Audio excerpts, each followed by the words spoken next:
Hokeyimi veşna Zurayin var. O emreyimi kalma Zurayin var. Kogoneyimi rızna Zurayin var. Kogoneyimi rızna Zurayin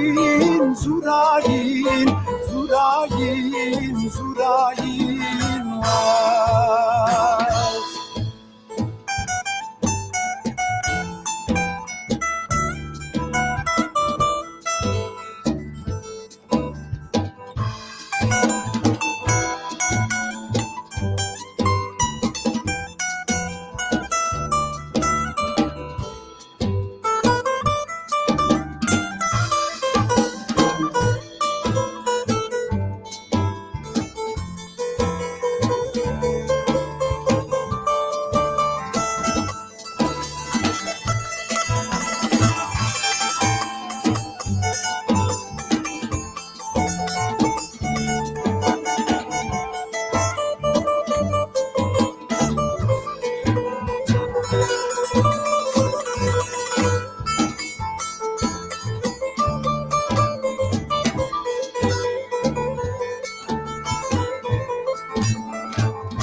Dibin yavaştayamı Zurayin var. Dimidir amaylan Zurayin var. Deste tokey deste şardun Zurayin var.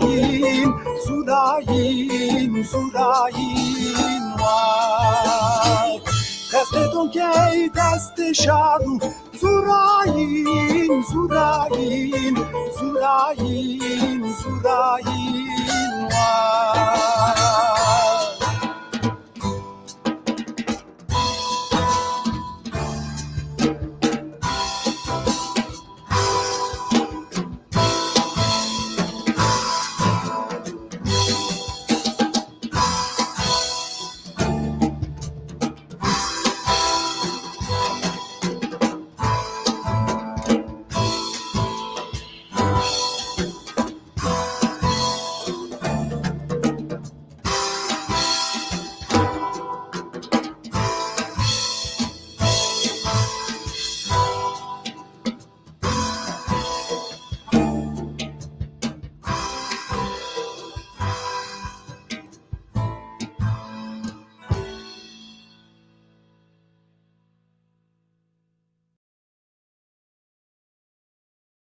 Merhaba Munzur TV izleyicileri. Yeni bir programla tekrar karşınızdayız.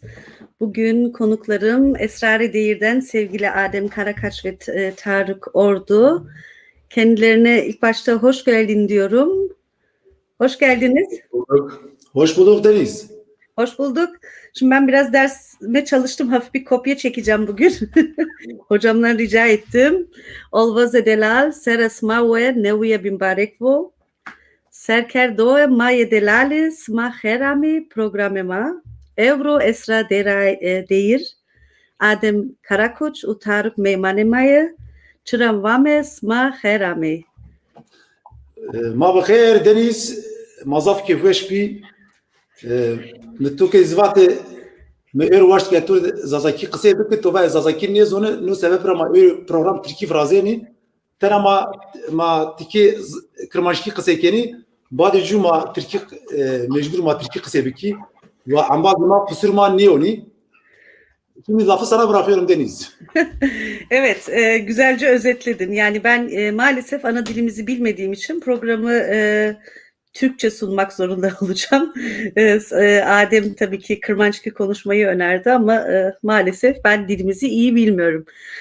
Bu arada herkesin tekrar yeni yılı kutlu olsun. Şu an bizi izleyen arkadaşlardan da ricam canlı yayınımızı paylaşırsanız duvarlarınızda, gruplarınızda, o zaman hem Muzur TV'nin sesini hem Adem'in hem de sevgili Tarık ve Esrar'ı değirmi bizim türkülerimizi biraz da muhabbetle edeceğiz bugün. Sadece müzik yapmayacağız. Onları da duyurmuş oluruz. Siz YouTube kanalımıza abone olup sosyal medya hesaplarımızı takip alırsanız seviniriz. Evet, pandemi sürecinde 4 Mayıs 2020 yılında yayın hayatımıza başladık Munzur TV'de. Bu süre zarfında hep biraz ağır konuları konuştuk. Aslında belki bugünkü türküler de, yani Adem de çok böyle güle oynaya türküler söylemiyor. Biraz muhabbet ilerleyince anlayacaksınız. Hep böyle ağır, aslında hep ağır hikayeleri var o türkülerin, sözlerin. Bizim coğrafyamızda, kaderimize bu düşmüş ama dedik gene de böyle müzikli, performanslı, biraz daha böyle keyifli bir sohbet de yapalım dedik. Hepsinden biraz olacak herhalde bugün. Biraz neşe, biraz hüzün. Adem'i açıkçası Esrare Değiri grubunu tanımayanlar vardır belki. İlerleyen dakikalarda da zaten sohbet edeceğiz. Hem Adem'in hem de Tarık'ın biraz biyografisine de bakacağız. Kim bu arkadaşlar, nereliler, ne yapıyorlar, nerede yaşıyorlar? Onun üzerine de muhabbet edeceğiz ilerleyen dakikalarda. Esrare Değir'i ben uzun yıllardır çok severek dinliyordum. Bir günde yollarımız kesişti. Ara sıra da böyle muhabbet ediyoruz. Ben de Adem'e teklif ettim. Sağ olsun bizi kırmadı. Aslında böyle çok ön planda olmayı görmüyor. Biraz kendi başına yaşayan bir arkadaş. Ama bugün Muzur TV'de. O yüzden ona çok tekrar teşekkür ediyorum. Tarık da teknik olarak çok destek oldu. Bugün bu programı yayınlamamızda çok büyük emeği var. O yüzden ikisine de çok teşekkür ediyorum. Pandemi sürecinden bahsediyoruz. Aslında 2020 yılında Adem'in bir konser planları vardı ama hepsi suya düştü. 2020 bayağı kötü geçti değil mi sevgili Adem? Ne diyorsun?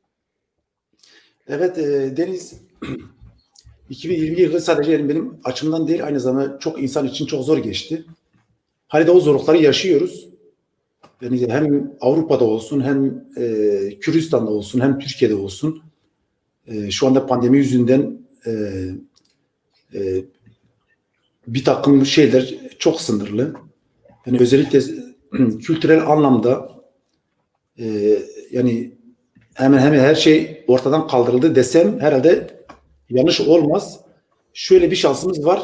Yani internet olmamış olsa, teknik olmamış olsa şu anda öyle bir dinleti de veyahut öyle bir konserde yani imkansızdır diyebilirim yani. Ya evet, zor bir süreçten geçiyoruz bütün dünya, sadece bizim için değil. Siz müzisyenler için gerçekten daha da ayrıyetten bir zor süreç. Birazdan sohbet edeceğiz. Biraz Muzur TV'de yani artık şey yaptık, böyle arkadaşlar da izleyenler şey diyorlar, hani sanki evimizdeymiş gibi hissediyoruz. Biz de böyle bu şartlarda şu an işte ben evdeyim, sen de prova yaptığınız bir mekandan işte canlı yayın, hiç olmazsa konserlere gidemiyoruz. Biraz dedik hem keyifli sohbet edelim hem de müzik dinleyelim biraz. Biraz imkansızı imkanlı sunan internete teşekkür ediyoruz. Kim bulmuşsa sağ olsun. Sevgili Tarık, sen de hoş geldin. Hoş bulduk. Teşekkürler.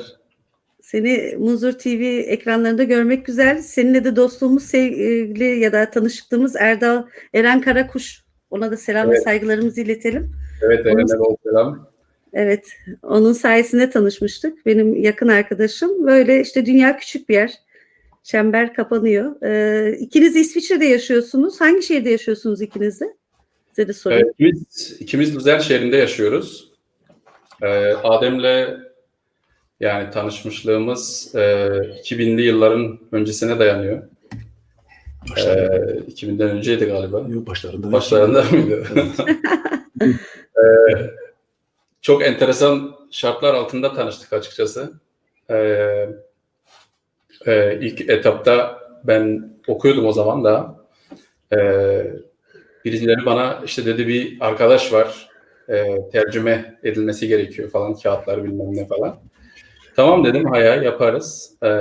Orada bir ilk görüşmemiz oldu. Sonra bir süre görüşemedik maalesef. Yani müzik anlamında da biraz konuşmamız olmuştu o esnada. Ama sonra devam edemedik. Ve birdenbire komşu olduğumuzu gördük. Adem benim tesadüfen yaşadığım bölgeye taşındı. Orada müziğe biraz yoğunlaştık. İşte ben saz olsun, Adem gitar, sesi tabii o muhteşem sesiyle birlikte. İlk adımları attık. Sonra 2007'de işte grup kurmaya karar verdik. Öyle yani. Öyle. Sen Maraşlısın. Ben Maraşlıyım. Pazarcık'ın Tilkiler Köyü'nden. 1990'da İsviçre'ye yerleştik. 30 yıldır İsviçre'deyim. 40 yaşındayım. Yani 10 yaşında geldim işte. Köyü az çok hatırlıyorum. Yazları giderdik genelde köyümüze. Kürtçem maalesef işte sende olduğu gibi maalesef pek iyi değil. Onun için işte biraz zorlanıyorum ama anlamam iyi yani. Çünkü dedem nenem Kürtçe konuştuğu için yani anlamam fena değil. Sen Kurmancı konuşuyorsun yani Kürtçe konuşuyorsun ama Adem ya da Esrari Değir aslında grubunuzun ismi. Bütün grup şu an burada değil, sadece ikiniz varsınız. Orada da Kırmançki, Zazaki dediğimiz dile de eşlik ediyorsun. Evet. Anladım. Yani, anlamıyorum. Şimdi diğer bizim gruptaki arkadaşlar gibi ben de anlamıyorum neyin söylendiğini. Adem bazen bir böyle gaza geldiği zaman tercümesini falan yapıyor. Bak diyor burada neler söyleniyor falan diye. Ama hissediyoruz yani. Bende de aynı şey var. İsviçreli arkadaşlarda da aynı şey var. Grubumuzda bir İsviçreli Stefan Mattik kontrabas çalıyor. Sonja Bösnach kendisi batarilerde çalıyor. Onlar da mesela öyle hissediyorlar. İşte müziği her zaman yazmıyoruz. Biraz improvizasyon yapıyoruz o zaman. Hissederek çaldıklarını yani görüyorsun zaten. İşte oradan yani o etkiyle müziğimize devam ediyoruz işte öyle. Ama anlamıyorum yani ne dediğini. Evet, şu an burada Daniel ve Luciana, Musiker Bedev, liebe Grüße von Luciana und Dan demiş. Herzliche Grüße zurück an Daniel und Luciana. Herhalde bir internasyonel bir dinleyici kitleniz de var herhalde.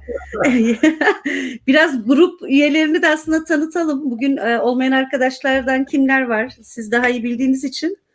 Ben de buradan ganz liebe Grüße Daniel und Luciana. Burada yaşadığımız şehirde tanıdığımız arkadaşlarımız. Onlar da bizi takip ediyorlar böyle. Peki şu an gruptaki diğer arkadaşların isimleri ne? Şu an burada olmayanlar. Dediğim gibi Stefan Mattik kontrabas çalıyor. Sonja Bösnach bateride, perküsyonda. Grubun şu ana kadar gitar anlamında çok değişik gitarcılarla çalışma şeyimiz oldu. Fırsatımız oldu. Şu an Joel Kuster isimli arkadaşla birlikte çalıyoruz. Hı hı. Öyle. Bir ara bir cello çalan bir kadın vardı bizim grupta. O da bize eşlik ediyordu. Kendall Matur vardı perküsyonlarda. Yani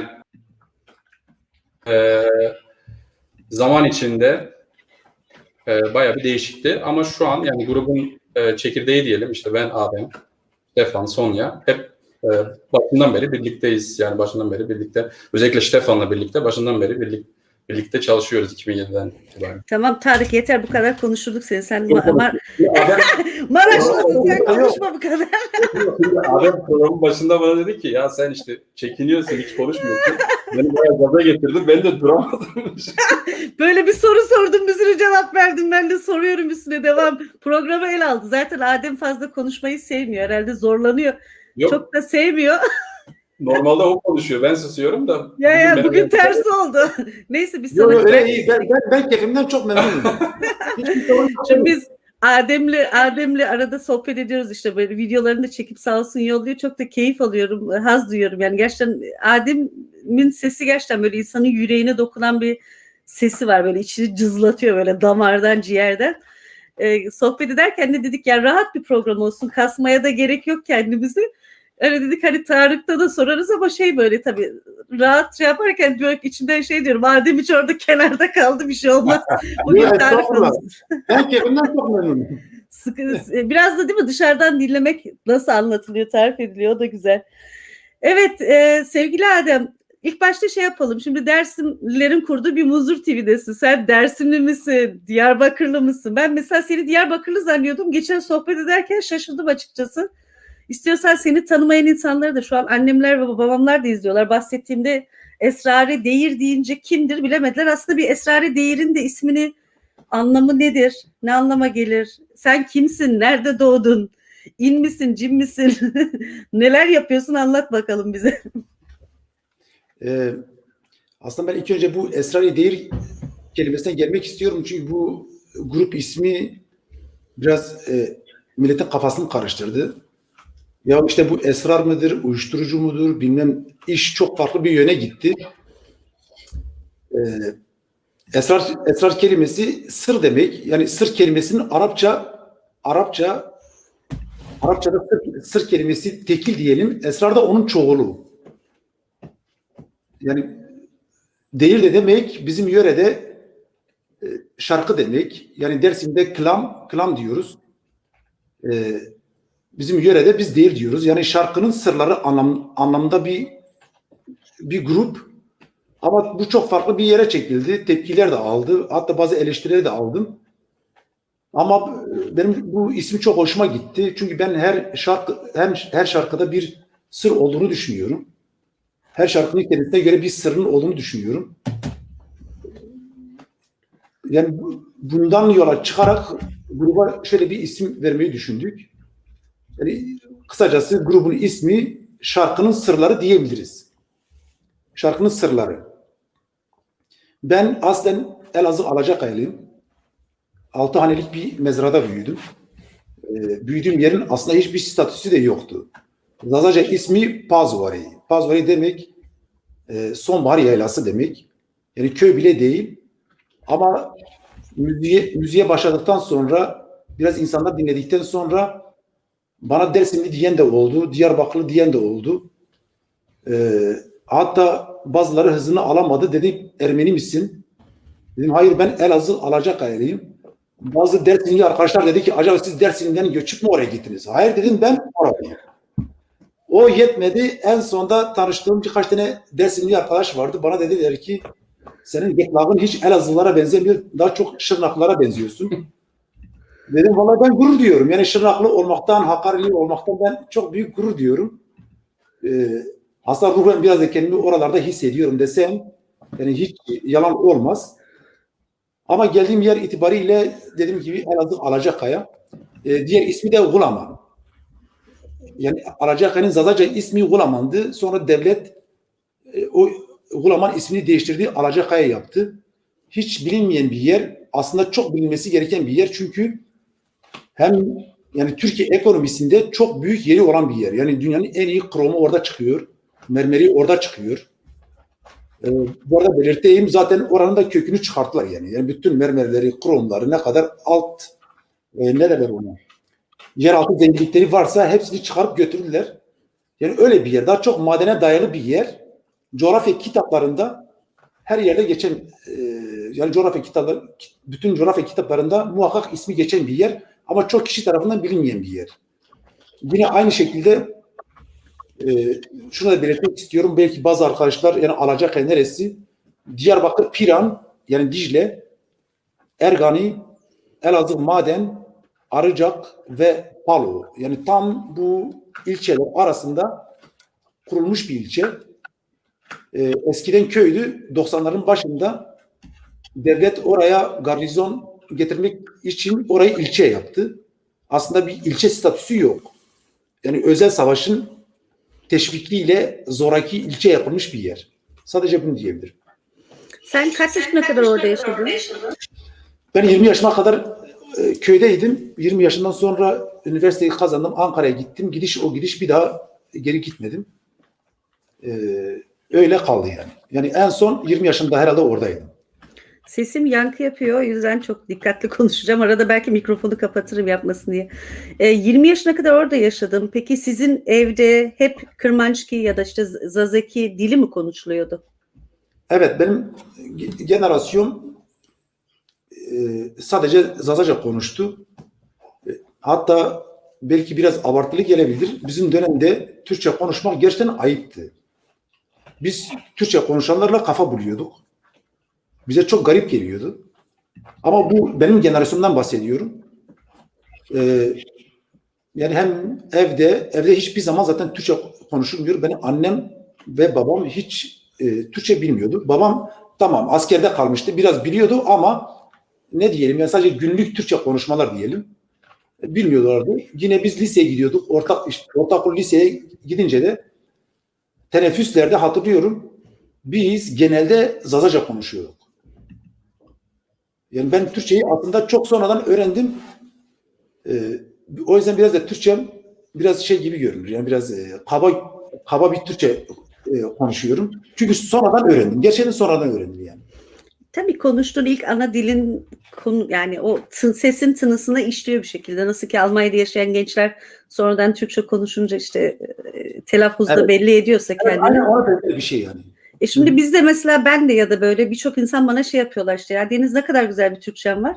Biz yıllar boyu onu tabii ki hep bir iltifat olarak algıladık. Hani iyi Türkçe konuşmakla gurur duyuyorduk.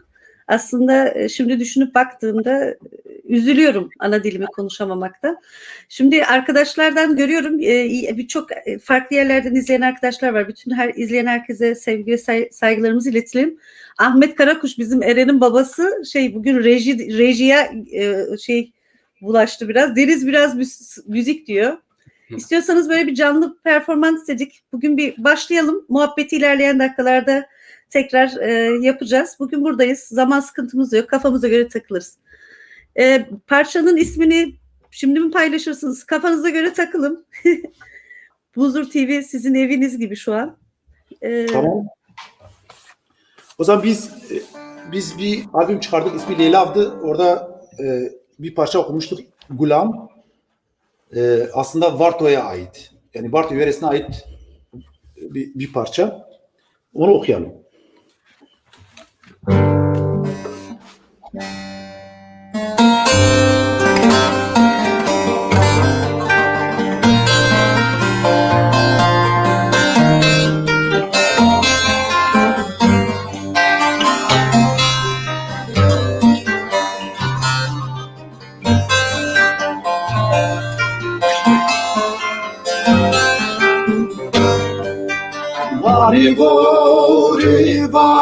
Varena koye serdi çimemiraya reytun mendi vani varena koye serdi çimemiraya reytun mendi bu geze bu iştu ayari bulam perarnahu bu geze bu iştu ayari bulam perarnahu.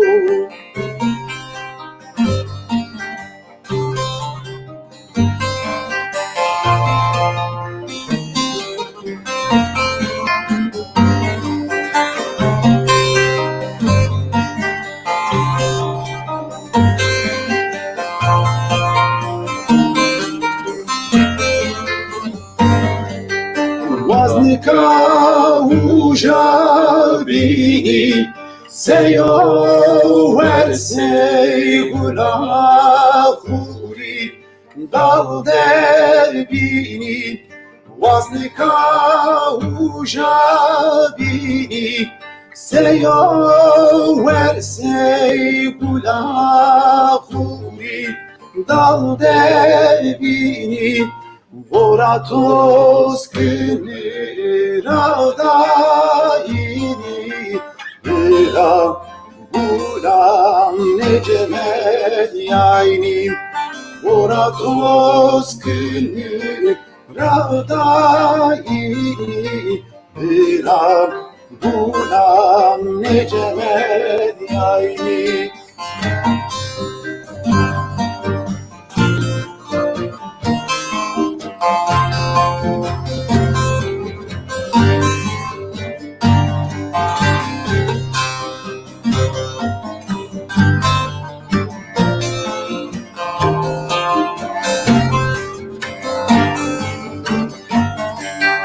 Zalim olvago Jordiyen Oratos gün Khodi alo Zalim olvago Jordiyen Oratos gün Khodi alo Daruçimane gulamın ruhi Gulam cemediyenu Daruçimane gulamın ruhi Gulam cemediyenu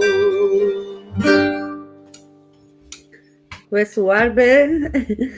Dedi ve şu var be Deniz. Buradan çok güzel mesajlar var. Loran Polat. Mikrofonu kapatıyorum yani kapacak. Özür dilerim. Loran Polat da akordeon çalıyor. Dersim'de yaşıyor. Ben kendisiyle şahsen tanışamadım ama annem geçen yaz Dersim'e gittiğinde Dersim yaşlı bakım evini ziyaret etmişti. Loran da gitmiş. Orada hem yaşlılara da bir güzellik yapmışlar, müzik yapmışlar. Adem abi çok güzel sesin var diyor. Sen mikrofonu açmam lazım. Sen yorumları okuyabiliyor musunuz bilmiyorum şu an ekrandan. Ben o yüzden size birkaç yorum okuyayım. Çalışıyoruz. Güzel sesin var. Neşe Mirzo'dan beri su gibi icra ediyorsun ve su var basıma herame demiş. Çok güzel yorumlar var. Herkesi izleyenlere de teşekkür edelim. Şimdi Adem 20 yaşına kadar orada yaşadın. Evde konuşulan dil oydu. Hani başka dil konuşmak hatta ayıp bilinirdi. Okula gittiğinde hani şimdi burada şey oluyor, belki izleyenlerden bilmeyenler varsa 2009 yılında UNESCO tarafından Kırmançıki dili unutulmaya yüz tutmuş diller kategorisine alındı. Açıkçası da şu an ana dilimiz işte gördüğünüz gibi benim annem babam da dünyayı kurtarmakla, devrim yapmakla meşgul oldukları için ana dilimizi konuşmadılar. Biz öğrenemedik. Ben İstanbul'da büyüdüm. Okulda Türkçe yani keşke Adem gibi o dağın başındaki köyde belki yetişseydim. Bugün ana dilimi konuşur olurdum. Maalesef o şanstan mahrum bırakıldım. Hem devletin yasaklamaları hem ailenin işte sol gelenekten gelen evde işte Türkçe kitapların, Türkçe şiirlerin, Türkçe şarkıların dinlendiği ve o dönemde de yasaktı zaten yani Kırmançki, Zazaki ya da Kürtçe dilinde kasetler hatta el altından satılırdı. Daha sonra işte 80'ler diyelim işte 90'lar işte Yılmaz Çelikler'in işte belki Grup Yorum, Kardeş Türküler falan hani ilerleyerek gelen süreçte şimdi artık çok daha farklı bir dönemden geçiyoruz. O zaman hani ana dilimizi konuşacak bir şeyimiz yoktu ki bugün de zaten hani ben mesela bu günlük hayatımda Hamburg'da ben Almanya Hamburg'da yaşıyorum. Kiminle bu dili konuşacağım? Hani onun sıkıntısını da yaşıyoruz cidden. Ben o anlamda seni çok şanslı görüyorum. Kendimi de şanssız görüyorum. Hani Türkçeyi iyi konuşuyorum evet ama duygu dilim ne kadar iyi konuşamasam da Kırmançki dilini duyunca hele senin türkülerini dinleyince böyle yüreğim böyle bir kötü oluyorum yani gerçekten böyle ciğerden vuruyorsun. Çok yani o ana dili. Seninle bir anlaşma yapmıştık tamam şimdi Türkçe konuşuyoruz ama 2 yıl sonra sana 2 yıl zaman veriyoruz. Hadi bakalım. Artık bir program yaparsın yani. İnşallah hedefim bu olsun. Hayır, şunu diyorum yani bu sadece senin şahsına olan bir eleştiri değil. Lütfen bunu tabii kişisel ki. olarak algılama. Kesinlikle. Şimdi bizim böyle çok var yani özellikle bizim Zazalar özellikle ya diyor işte anlıyorum ama konuşamıyorum. Konuşuyorum anlamıyorum. Anlıyorum yazamıyorum. Yazıyorum bunu yapamıyorum. Şunu yapamıyorum. Ama bir İngilizce kursuna gidildiğinde özellikle ben Avrupa'dakilerden bahsediyorum. Almanca kursuna gidildiğinde, İngilizce kursuna gidildiğinde orta düzeydeki bir insan eğer eğitim düzeyi varsa yani bir dili bana göre 1 yılda öğrenebilir. Ben demiyorum ana dili gibi öğrenebilir ama bir dilin gramatiğini öğrenebilir. Onun işte kelime hazinesi ne varsa o dilde önemli olan ne şeyler varsa öğrenilebilir.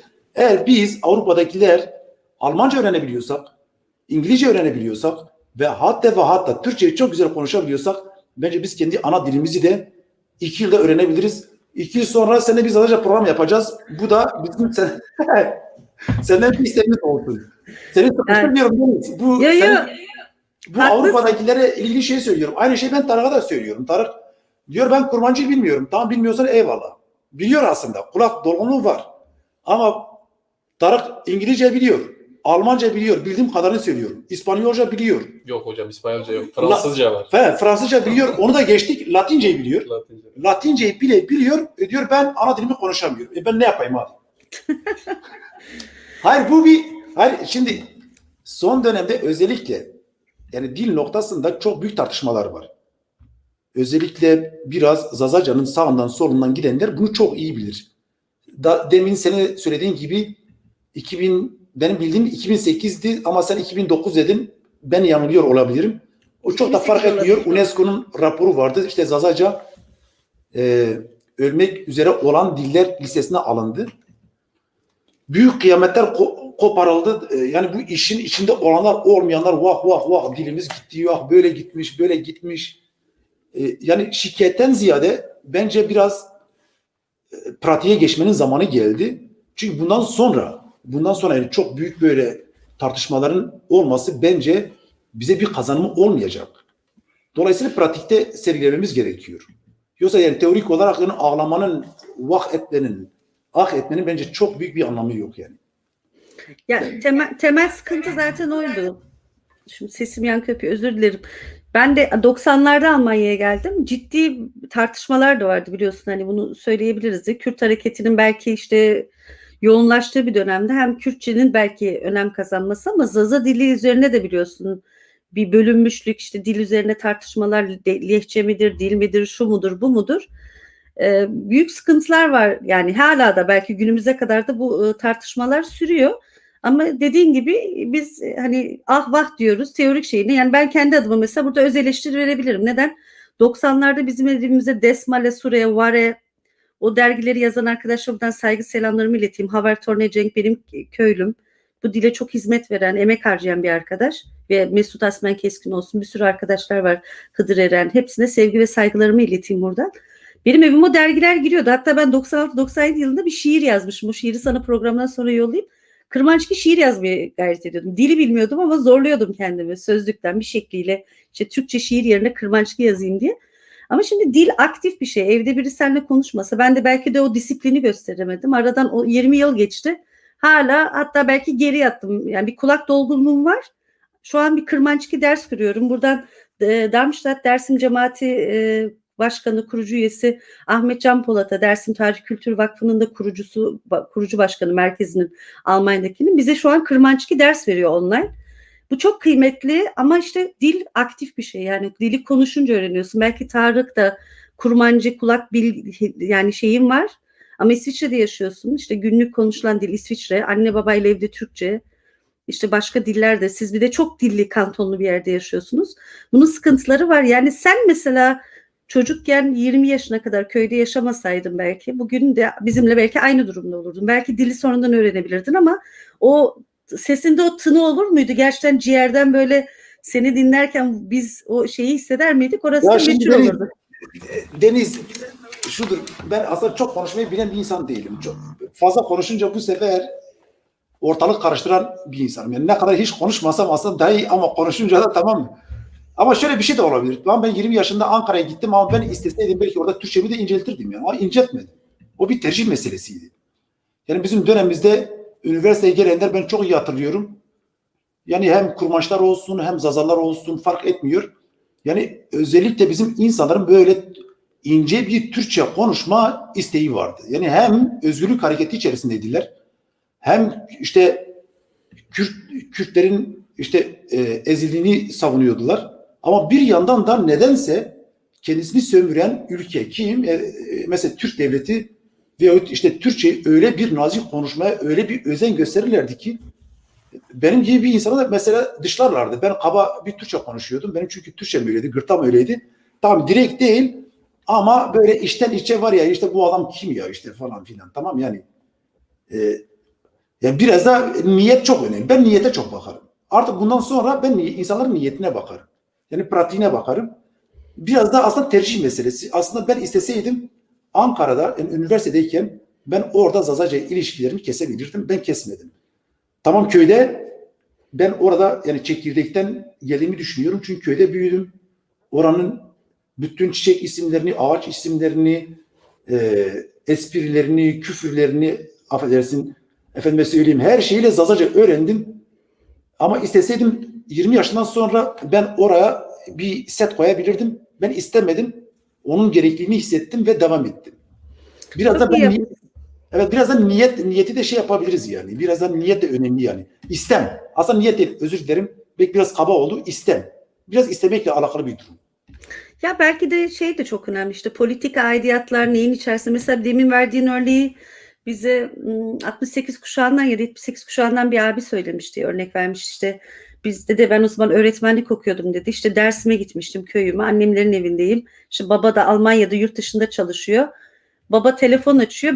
Babam benimle Kırmançgı konuşuyordu. Ben onunla işte böyle çok ince, güzel bir Türkçe konuşuyordum. Hani benim için Türkçe konuşmak önemliydi diye. İşte o süreç aslında bu da bir asimilasyonun şeyi yani biz 38'i konuşuyoruz. 94 köy boşaltmaları. Aslında dil üzerindeki asimilasyon, kültürel soykırım da devam ediyor bugüne dek Dersim üzerinde. Tabii orada 40 yıllık bir savaşın olgusu, devletin baskıları, bizim işte günlük hayatımızda bu dili konuşmamız, belki de senin gibi hani niyet ve azim. Hani ben de mesela annem buraya geliyor Almanya'ya misafir diyorum anne 2 hafta buradasın ya da bir ay. Hani dilimizi konuşalım. Kadın yapay geliyor ona. Hani benimle o dili konuşamıyor ama yanına dili konuşan bir insan gelse onunla otomatik konuşuyor. Yani gerçekten çok sıkıntılı, çok sancılı ama buna rağmen ben işte mesela ilk Metin Kemal Kahraman'ı da burada anmasak olmaz herhalde. Yani 90'lardan beri onların müziklerini onlar herhalde bir çığır da açtı orada. Hani onların albümleri daha sonra işte Mikail Aslan, işte Cemil Koçgiri, Aynur Doğan albüm çıkardı işte diğer arkadaşlar.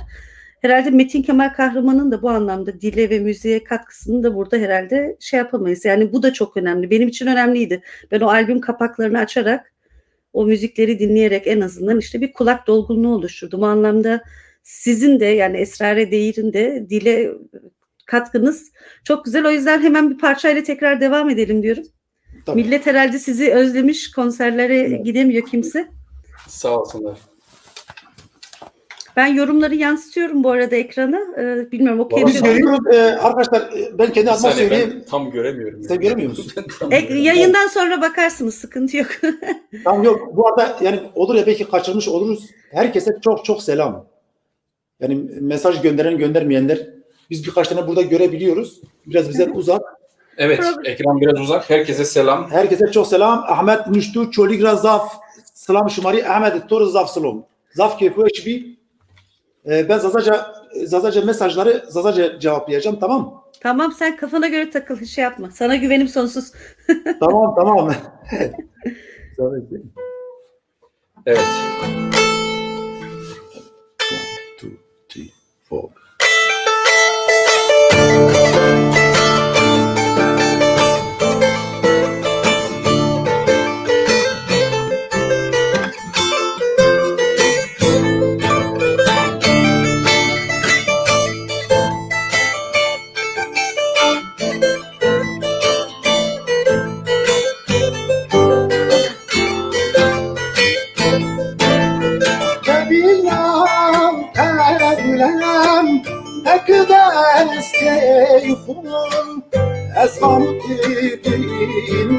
3, 4.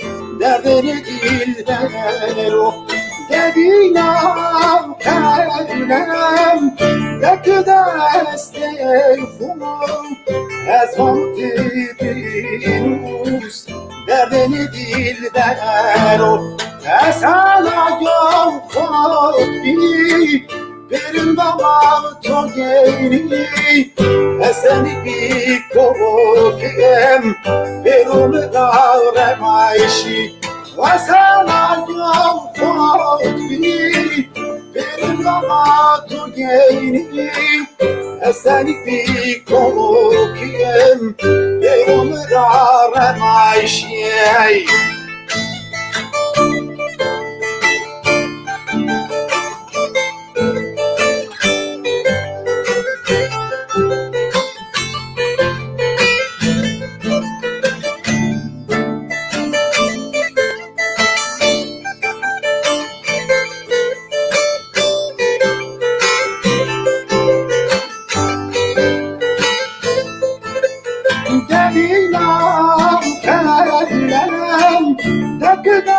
esteyum ezan edinus derdini dilden o devina tembur deki esteyum ezan edicen derdini dilden o وسالا يومي بالموت جيني وسلبي كوكيم برمرار معيشي وسالا يومي بالموت جيني وسلبي كوكيم برمرار معيشي.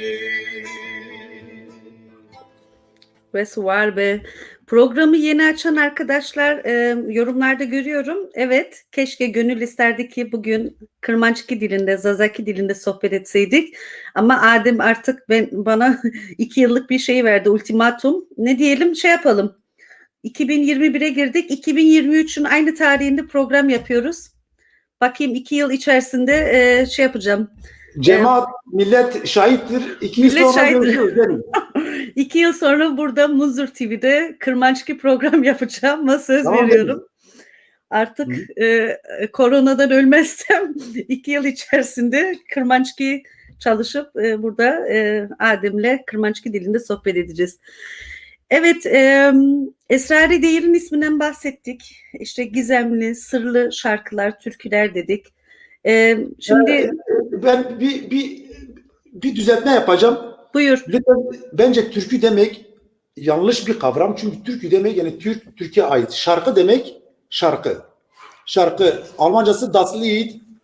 Yani oradan geliyor. Şarkı demek. Türkü demek çok farklı bir kavram. Onu lütfen şey yapalım. Ben Zazaca türkü okumuyorum. Ben Zazaca şarkı okuyorum. Okay. Ne demek istediğimi anladın mı? Ben senin ne demek istediğini anladım ama maalesef Evet. biliyorsun toplumda öyle kullanılıyor. Aslında şark divanından geliyor herhalde. Şarkı. Topluma kalsa yani biz en azından doğru dediğimizi söyleyelim. Doğrusunu söyleyelim, örnek olalım. Türkü de aslında Türkiye divanından, yani Türkçeden olduğu için. Ama bizim dilde aslında tam tersi. Biz eskiden türkü deyince millet şey yapardı. Kızlar da onun adı türkü değil, şarkı değil türküdür diye bizi uyarırdı.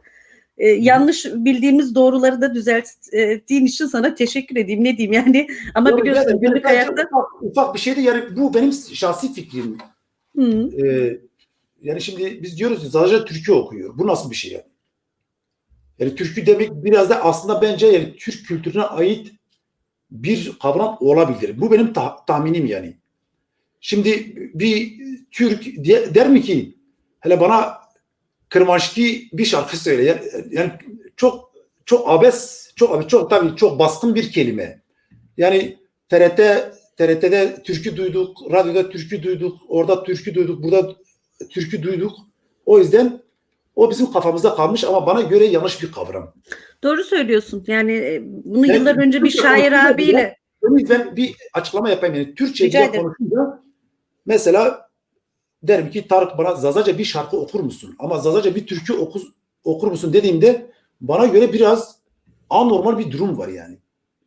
Kılam diyebiliriz o zaman. Kılam diyelim, ortaya bulalım. Yani türkü o Türk halkına, Türklere ait yani oturmuş bir kelime. Bizde kılamdır, değirdir, lorektir. Bu tür şeylerdir yani. Peki az önce söylediğimiz şarkının hikayesi Zerkit'e hiç girmedik aslında. Pek bir açıklama yapmadın. Evet. Zerşikite demek aslında bu kelime ben hayatımda hiç duymadım. Zerşikite günlük yaşamda hiç duyduğum bir kelime değil. Bu kelime de yazınca aslında biraz korkarak yazdım. Yani acaba dil kurallarına uyar mı, uymaz mı? Aslında sorabileceğimiz birkaç tane değerli abimiz de vardı. Biraz da tembellikten soramadım. O da Biz de sana buradan fırça atalım. Evet tabii. Zerşikite demek bilmiyorum. Şu anda öyle tahmin ediyorum. Şimdi izleyen arkadaşlar var. Bizim Facebook'ta da Kırmançki dil kursu ve dil kelimesi, yani kelimenin kökenini araştıran arkadaşların kurduğu gruplar var. Yani buradan da izleyenleri duyurayım. Sana da duyurayım. Sen sosyal anlamda biliyorum biraz teknik özürlüsün. Sevmiyorsun sosyal medyayı alanları. Ama zaman zaman o gruplara girip mesela bu Türkçe'de ne anlama gelir ya da bunu Kırmançki'de nedir, doğrusu nedir diye soruyorsun. Farklı yörelerden arkadaşlar var. Bingöl'lü, Muşvarto, Dersim, herkes altına yorum yapıyor.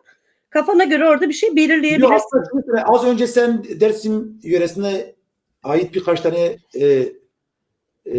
dil bilimciyi söyledin. İşte Mesut Asmin Keskin'dir, Howard Torne Cenge'dir. Ben onları internetten tanıyorum. Onların emeğini biliyorum. Yani arkadaşlar canla başla çalışıyorlar. Amenna, ama özellikle Güneş Zazacası'nda da gerçekten bu işi erbabı olan insanlar var. Ama tanınmıyorlar. Maalesef tanınmıyorlar. İşte aradaki mezhepsel farklılıklar olabilir. Yani bunun bir ayıbı yok. Korkmaya da gerek yok. Tartışmaya da tartışılmalı da. Kesinlikle. Aleviliktir, Sünnilikten kaynaklı durumlar var. Bu da gerçekten bizim en büyük çıkmazımız yani. Ya ben şimdi Ludwig Paul'den de bahsedebiliriz. Jakobs'un ailesi var biliyorsun. Alman ve Amerikan, yarı Amerikan yarı şey. Ludwig Paul Hamburg Üniversitesi'nde Türkoloji bölümünde ders veren bir hoca ama hala yani Kuzey Urfa diyalektini de öğreten bir hoca. Bunun üzerine çok değerli çalışma yapmış arkadaşlar var. Bingöl'de, şimdi belki ben isimlerini çok hakim olmadığım için. Ben bunu özellikle yani söylemeden geçemeyeceğim çünkü ortada çok büyük bir emek var. Çok büyük bir emek var. Belki şöyle bir şey de var. Yani bazılarının hoşuna gitmeyebilir de. Yani 94-95'ten beri hiç yayını kesmeden çıkan bir dergi var. Vate dergisi var. Ve bana göre Vate dergisi bilmiyorum. Ben Dersim'e hiç oraya dokunmuyorum, tamam mı? Çünkü ben o yöreyi tam tanımıyorum. Ama özellikle Güney'de bir gün 20-30 kişi yazabiliyorsa, yani Vate dergisinin sayesinde yazıyor. Bunların başında gelen Malum Sanıcı var. İhsan Espar var. Öyle tahmin ediyorum, bugün kendisi de bizi dinliyor. Kendisine buradan çok sevgiler gönderiyorum. Roşan Lezgin var. Mahmut Neşit'te var. Yine Varto yöresine ait olan bir sürü arkadaşımız var. Onlar Zazaca yazıyor. Ama biz tanımıyoruz. Bu yörecilik, daha doğrusu bölgecilik diyelim. Bölgecilik gerçekten yani bizim en büyük çıkmazımız yani. Biz birbirimizi tanımıyoruz. Birbirimize karşı ön yargılarımız var. Korkular var. Tarihsel çatışmalar var. Yani eskiye dayanan. Onlar çok gündem ediliyor ve bundan dolayı dilimiz de çok zarar görüyor. Eğer bir gün Zazaca bir adım ileri gidemiyorsa bence sırf bu dar tartışmalar yüzünden gidemiyor. Ben takip ediyorum. Yani çok profesyonel takip etmiyorum. Ben dil bilimcisi değilim. Buradan hemen belirteyim. Ben kesinlikle dille ilgili dikkat edersen bir şey söylemek istemiyorum. Ama bazı dar tartışmalar Zazaca'nın şu anda önünde çok ciddi engeller teşkil ediyor. Bunu görüyorum ve gerçekten acı çekiyorum. Herkes kafasına göre bir şey söylüyor. Ortak bir alfabeye geçilmiyor. Deneyimlerden yararlanılmıyor. Mesela Vate dergisi nereden bakarsanız yani 30 yıllık bir deneyimi var. Çok büyük bir emek var. Ama gerçekten bu emek küçümseniyor yani.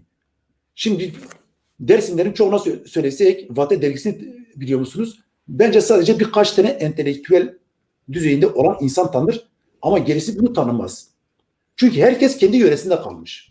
Yok benim Zazaca'm iyi, seninki kötü, benimki daha ileri. O böyle gidince de ortaya gerçekten bir salata ortaya çıkmış yani. Yani açıkçası iş tam maalesef salataya dönmüş. öyle. Yani geçmişte öyle belki de, özür dilerim yankı yapıyor.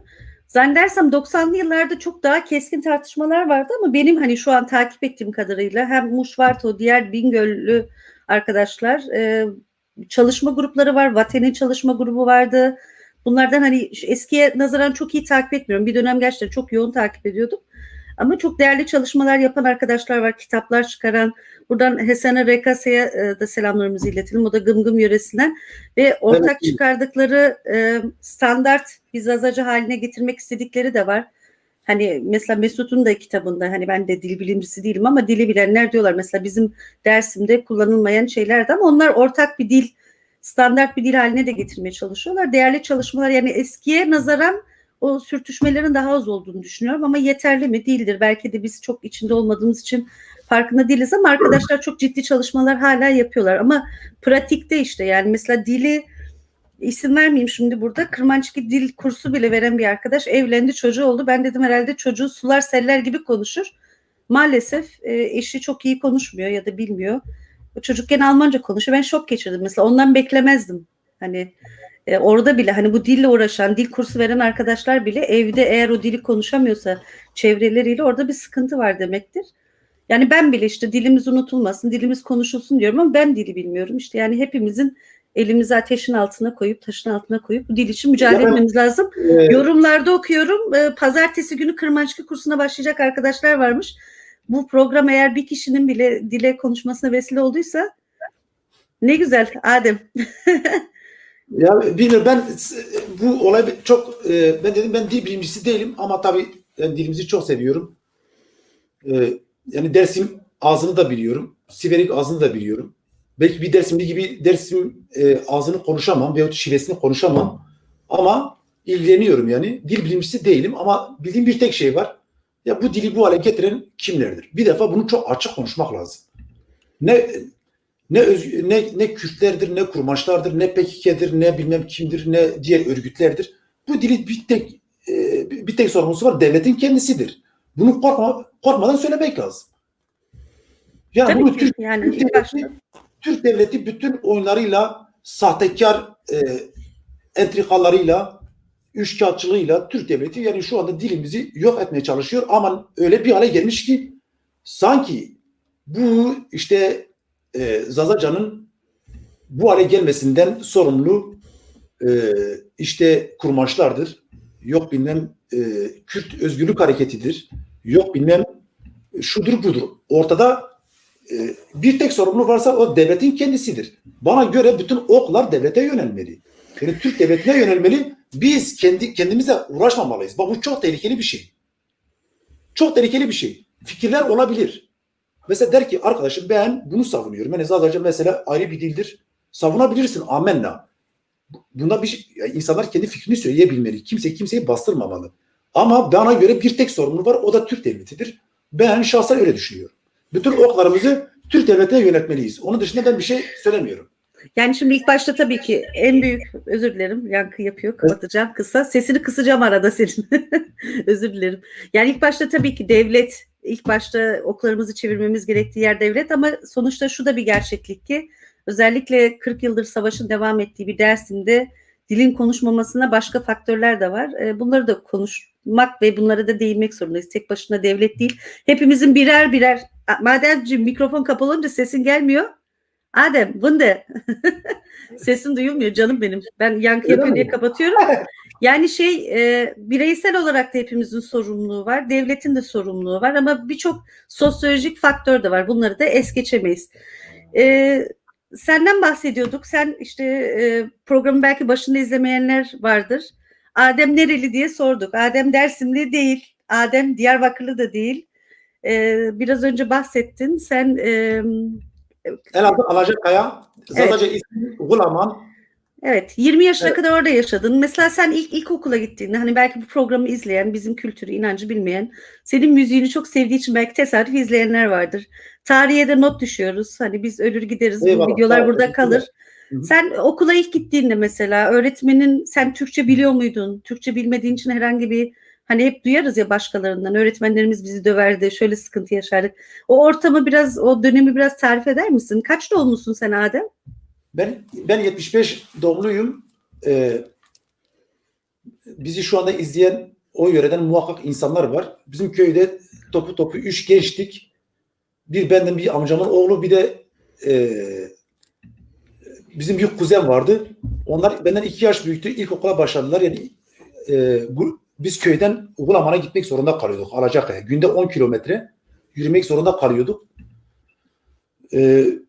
Aslında benim yaşım tutmuyordu. Diğer ikisi gittiği için ben ağladım köyde. Kendimi işte yere attım. Dedim işte ben de gitmek istiyorum. Neyse zoraki bir şekilde kabul ettirdim. Ben de gittim. Yani bir kelime Türkçe bilmeden ben gittim ve Türkçe bilmediğim için de ben hatırlıyorum, ben çok kötü dayak da yedim. Yani bir değil, 2 değil, 3 değil yani.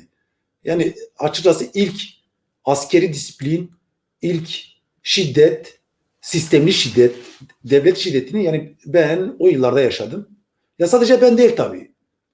Benim arkadaşlarım çoğu onu yaşadı. Bir hafta önce sağ olsun birkaç arkadaş bana sürpriz yaptı. İsmi Mehmet İnci.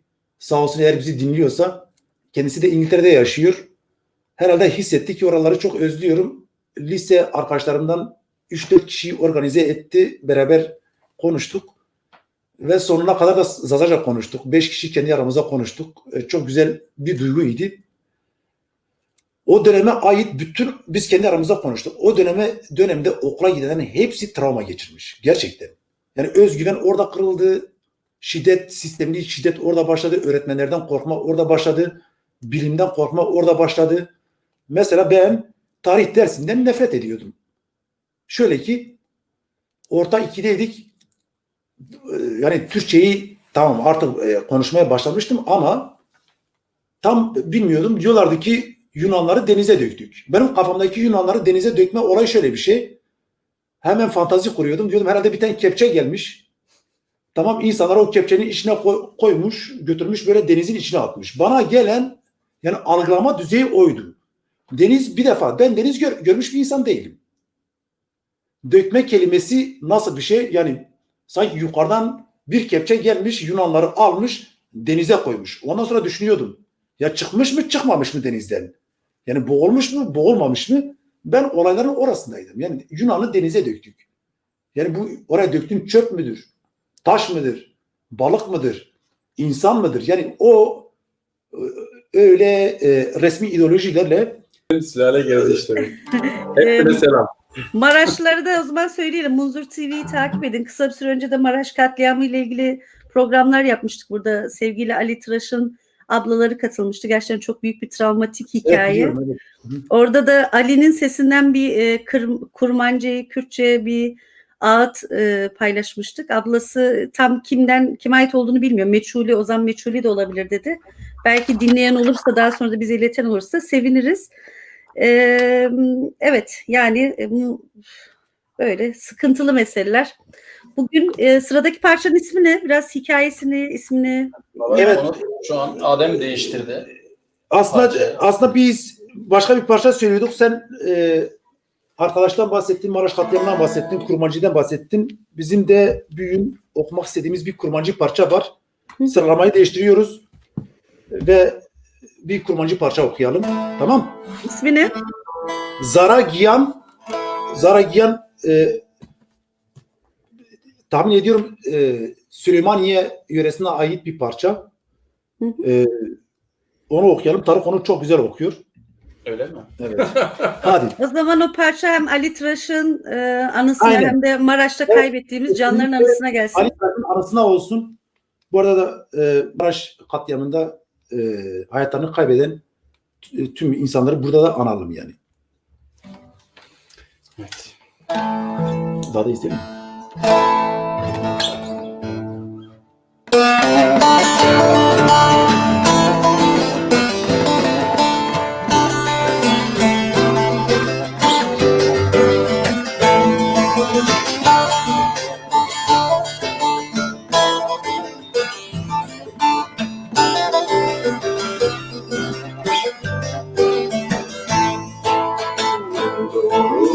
Toştur her dıkman duri Vey vey zara yan dilem zara Mınduru toştur her dıkman duri Vey vey zara yan dilem zara O da kızani o mecburi Vey vey zara yan didem zara O da kızani o mecburi Vey vey zara yan didem zara Var bir bayare Mevlence para Şufle bara ya Ey zara Şahit yan dava Vellehna asdara Şufle bara ya Ey zara Baba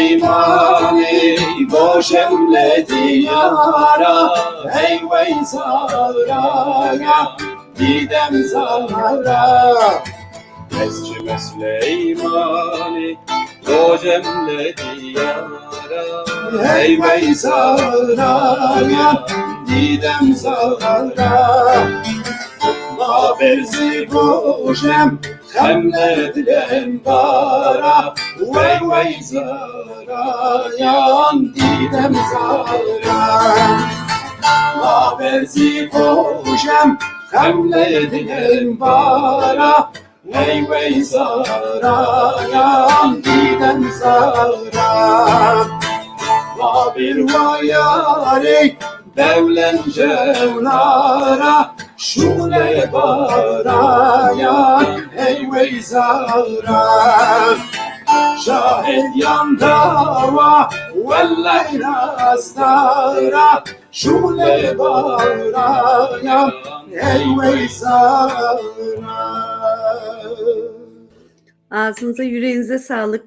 Parçanın içeriği neyle ilgili biraz anlatabilir misin? Kime ait? Nerede söylenir?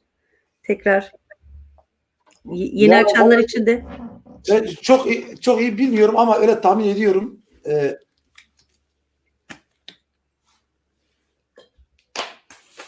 Ya işte diyor ki senden çok uzağım. Allah biliyor ki ben güzel bir kadına mecburum.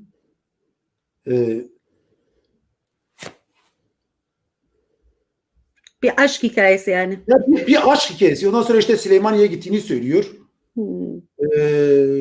Kısacası bir aşk hikayesi. Onu ben de anladım ha. Vallahi onu ben de anladım. Peki esrara Şöyle değil olarak şöyle bir şey öyle tahmin ediyorum, ben daha yeni fark ettim. Yani Sorani da olabilir. Sorani bence Sorani. Bence Sorani. Evet. Ben daha yeni fark ettim. Çok özür dilerim. Bu Sorani ama fark etmiyor. Sorani'dir. anladım.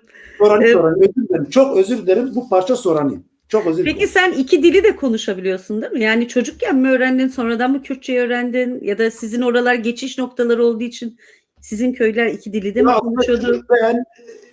Ben az önce bir şey söyledim. Ben kurmacıyı aslında Şivanperver sayesinde öğrendim. Bir gün Şivanperver'le belki siyasal olarak çok farklı düşünebiliriz, farklı yollardayız ama bu bir gerçek yani. Şivanperver'in sayesinde kurmacı öğrendiği söylersem yalan olmaz. Çünkü ilk dinlediğim Kürtçe kasetler Şivanperver'indi. Yani ben Zazaca duymadan önce ben kurmacı duydum ve Şivanperver'in kasetleri de yasaktı. Bir şekilde elime geçti. Ben Şivanperver'i duyduğumda yanılmıyorsa ilk dinlediğim parçalarından biri Halepçe'ydi. Zaten o parça dinledikten sonra yani herhalde benim müzikal yolculuğum biraz o döneme dayanıyor. Öyle tahmin ediyorum. Yani müziğe olan ilgi, kendi ana dilinde ilgi. Tabii kurmacı dinledikten sonra dedik ya Zazaca da var. Biraz paralel gelişti. Bendeki biraz dil gelişimi biraz paraleldir. Yine annemin yarısı da kurmaçtır. Benim annemin bir tarafı Zazadır, kurmaçtır. Ama ben annemden kurmacı öğrenmedim. Ben kurmacıyı Şivanperver'den öğrendim. Ondan sonra cezaevine girdim. Ulucanlar'da bir yıl kaldım. Sonra Nevşehir'de bir yıl kaldım. Özellikle Nevşehir'deki siyasal yapı hep yardım yataklıktı. Şırnak'tan gelenler vardı. Hakkari, Beytülşebap, Batman, çoğu da yaşlı insanlardı. Hiçbiri de Türkçe bilmiyordu. O yapı içerisinde yani ender birkaç genç insanlardan biri de bendim. Onlarla da geliştirdim. Yani kurmacıyı aslında Nevşehir cezaevine geliştirdim. Anladım. Öyle diyeyim. Peki sen Lelave diye siz yani bir albümünüz var. Orada sadece kırmançlı parçalar mı var? İçinde kurmancı var mı? Konserlerinizde kurmancı parçalar seslendiriyor musunuz? Ya da gerçekten sadece kırmançki, zazaki dilinde mi parçalar seslendiriyorsunuz? Şudur, biz bir albüm çıkardık. Ben özellikle yani sadece hepsinin Zazaca olmasını istedim. Bunun bir sebebi vardı. Yani dilimiz gerçekten çok zor bir süreç yaşıyor. Ve benim bildiğim kadarıyla röportajlardan anladığım kadarıyla şimdiye kadar %100 Kırmançki'yi çıkaran bir Zeli Meleği grubu var. Onun ötesinde çıkan gruplar veyahut işte şahsi anlamda çıkan sanatçılar diyelim 7 tane Zazaca okudu veyahut 2 tane Kurmancı, bir tane Türkçe okudu. Yani %100 hiçbir zaman bir albüm çıkmadı. Zelemeli dışında. Benim bildiğim kadarını söylüyorum. Hı hı. Ben onu bilinçli bir tercih olarak şey yaptım. Yani Zazaca'nın da %100 bir CD'ye, bir albüme yetebilecek kapasitesinin olduğunu anlatmak istedim. Bir de bunu da belirtiyorum. Yani ben kurmancı arkadaşlar, soran arkadaşlar, onlar hepsi benim gözümün nurudur. O da bir sorun yok. Mesela Kürt grupları, daha doğrusu kurmancı okuyan gruplar her zaman 9 tane kurmancı okurlardı. En sonunda bir tane ayıp olmasın diye Zazaca okuyorlardı. Biraz aslında ona bir tepki olarak bir tepkiydi yani. Yani mesela kurmancı Güney Kürdistan'da konuşuluyor, Kuzey Kürdistan'da konuşuluyor, Suriye'de konuşuluyor, her yerde konuşuluyor. Ama Zazaca'ya biraz bence özel bir ilginin ve alakasının olması da gerekiyor. Eğer Zazaca'nın şu andaki kritik dönemi olmamış olsaydı belki biz bu tartışmayı yürütmeyecektik. Belki ben İngilizce de okudum. Ben İngilizce bilmiyorum ama yani bazı İngilizce parçalar var. Harbiden söylüyorum. Çok beğeniyorum. Okumak da isterim. Her ne kadar gırtlak tam da uymasa ama diyorum ki yani Zazaca'nın özel bir durumu var. Oraya dikkat çekmek için ben %100 yani 10 tane parçanın da onu da Zazaca'ydı. Ondan dolayı yaptım. Bunu da ben Tarık'a da söyledim. Yani geçmiş dönemde. Tarık olsun, Stefan olsun, Sonya olsun yani büyük bir anlayışla karşıladılar. Mesela Tarık söylediğim bütün parçalarda eşlik etti. Hiçbir zaman Tarık da şunu diyebilirdi bence. Ya arkadaşım bak ben sana eşlik ediyorum. Ben de kurmancı okuyorum. Ama o da kurmancı bilmiyor canım Tarık. Böyle istese okur. Yok istese okur. Ya hayır şudur. Ben okumamak için müdahale etmedim. Yok yani istese de okudu veyahut Tarık çok güzel bence şey okuyor, deyişler okuyor. İsteseydi Tarık da şunu diyebilirdi. Ya bunu da bir okuyalım. Ama konserlerde şu var. Sevdiğim kurmancı parçalar var. Sorani parçalar var. Onu canı gönülden okumak istiyorum ama şunu da belirteyim. Zaten kurmancıyı benden çok güzel okuyan arkadaşlar var. Yani oturup kurmancı okumanın bence bir anlamı yok. Ama sembolik olarak okuyorum. Yani bir ayrışma olmaması için yani bir gönül bağım var. Çünkü benim çok değerli yoldaşlarım var. Hepsi kurmanç. Bir gönül bağından dolayı okuyorum ama dil olarak benim kalbim tabii ki Zazaca'da atıyor. Onu hissederek okuyorum. Yani benim şeyimdir yani o ana dilimdir yani. Biraz önceki parça Soraniceymiş. Mahir Usta yazmış. Sorani lehçesidir diye. Evet. İyi ki başımız belaya girerdi vallahi. Peki Adem sen Ankara'ya gittin üniversiteyi okumak için hangi bölümü okudun ya da üniversite için gittin herhalde diye düşünüyorum ama bilmiyorum. Ya ben başta 2 yıllık bir okul kazanmıştım. Hacettepe'ye gittim. 1 ay sonra baktım ki benim işim değil bıraktım. Tekrar geri geldim. Geri geldikten sonra bu sefer askerlik sorunu çıktı. Bir daha sınava hazırlandım. Bu sefer Gazi Üniversitesi'ne gittim. Teknik Eğitim Fakültesi'ne gitmiştim. Enerji öğretmenliği. Bir hafta gittim. Bir hafta sonra baktım o da olmuyor. Onu da bıraktım. Ondan sonra müziğe gittim. İsviçre'ye geldim. Ben buna devam ettireyim. Okullardan başlamışken burada bir yüksek okula başladım. Olmadı. Sonra eğitim fakültesine gittim. Olmadı. Velhasıl 2 tane yüksek okul, 2 tane eğitim fakültesi değiştirdim. Oradan da bir şey çıkmadı. Anladım ki benim müzik yapmam gerekiyor. Ve artık karar kıldım. Geç bir karardı ama yaşayarak, deneyim edinerek verdiğim bir karar oldu. Bu da benim için son derece avantajlı. Peki sen küçükken hiç herhangi bir müzik aleti çalıyor muydun? Evinizde bağlama çalınıyor muydu? Yani kendin müzikle nasıl başladın? Bir alet çalmaya ya da söylemeye ilişkin ne zaman başladı?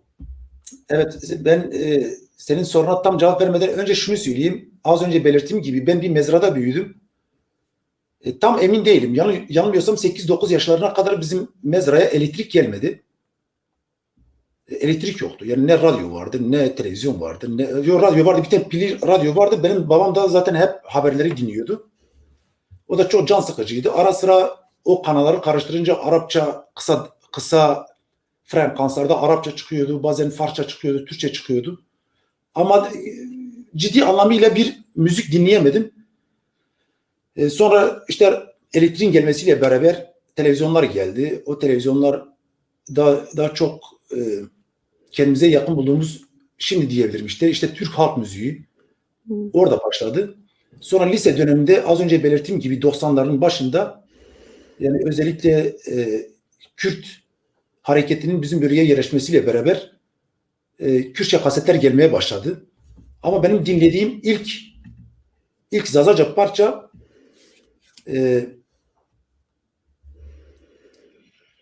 yanılmıyorsa Emekçi. Emekçi'nin bir kaseti bizim oralara düşmüştü. Artık nasıl düşmüşse bilmiyorum. Çünkü bizim o yörede emekçi fazla tanınmıyordu ve emekçi çay berbereyi söylüyordu. Ben çok şaşırmıştım gerçekten. Mesela çay kelimesini anlamıyordum ama tahmin ediyorum niye? Bize çünkü Çınarı Bermena ama çay Bermena o zaman tam anlamamıştım. Bana çok garip gelmişti. Yani bir Zazaca parça wow. Ondan sonra tabii Kama Berko'dan da bir iki tane Zazaca parça oldu. Grup yorumda oldu. Sonra Metin Kemal Karamanları dinledik. O dönemde. Sonradan çok yani üzülerek söylüyorum. Çok sonradan fark ettim. Rençber Aziz. Aslında çok unutulan bir ozan. Yani Zazaca'ya katkısı gerçekten azımsanacak bir şey değil. Kendisinin çok büyük katkıları var ama maalesef biraz unutulan bir ozan. Sonra biraz onun hakkında bilgi verir misin? Rençber Aziz kimdir? Yani Aziz kimdir? Ondan da bir parça seslendirdiniz siz Esrar değil olarak. Belki akabinde de o parçayı seslendirirsiniz. Sadece konserde onun Dilo parçasını okuduk. Onu diğer müzisyen arkadaşlar da okumuştu. Ama ben o parçayı zaten eskiden biliyordum. Rençber Aziz kendisi Çevikli yani Bingöl'lüdür. Bana göre bizim o yörelerde Güney Zazacasıyla en iyi şarkılar icra etmiş bir ozandır. Küçükken gözlerini kaybeder. Kendisi de aynı zamanda bir imamdır. Aslen imamdır. Sonra imamlığı bırakıyor, müziğe başlıyor. Ben sadece insanların anlattıklarını söylüyorum. Avrupa'dakilerin anlattıklarını söylüyorum. Bingöl'lerin anlatımlarından yola çıkıyorum. Bazıları diyor devlet onu bilinçli bir şekilde 4. kattan bir inşaattan 4. kattan aşağı atmış, kat etmiş. Bazıları da diyor kendi eceliyle ölmüş. Yani tam olarak bilinmiyor. Niye öldürülmüş, kim tarafından tam olarak bilinmiyor. Rençber Aziz biraz o dönemde Türkiye'de gelişen ozan geleneğinin biraz Bingöl'e yansımasıdır. Yani mesela Mahsuni Şerif, efendime söyleyeyim Neşat Ertaş o dönemde yani Türkiye bölgesinde öyle diyelim yani Türk tarafında gelişen bir aşık geleneğinin Bingöl'e yansıması diyebiliriz. Yani onun şeylerini görebiliriz. Numuneler var.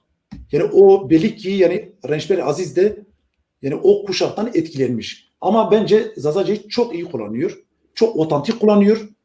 Yani hiç kimsenin dokunamadığı konulara da takılıyor. Aynen öyle. Bayağı bir anarşist bir kişi. Bir şey var yani mesela var mı senin?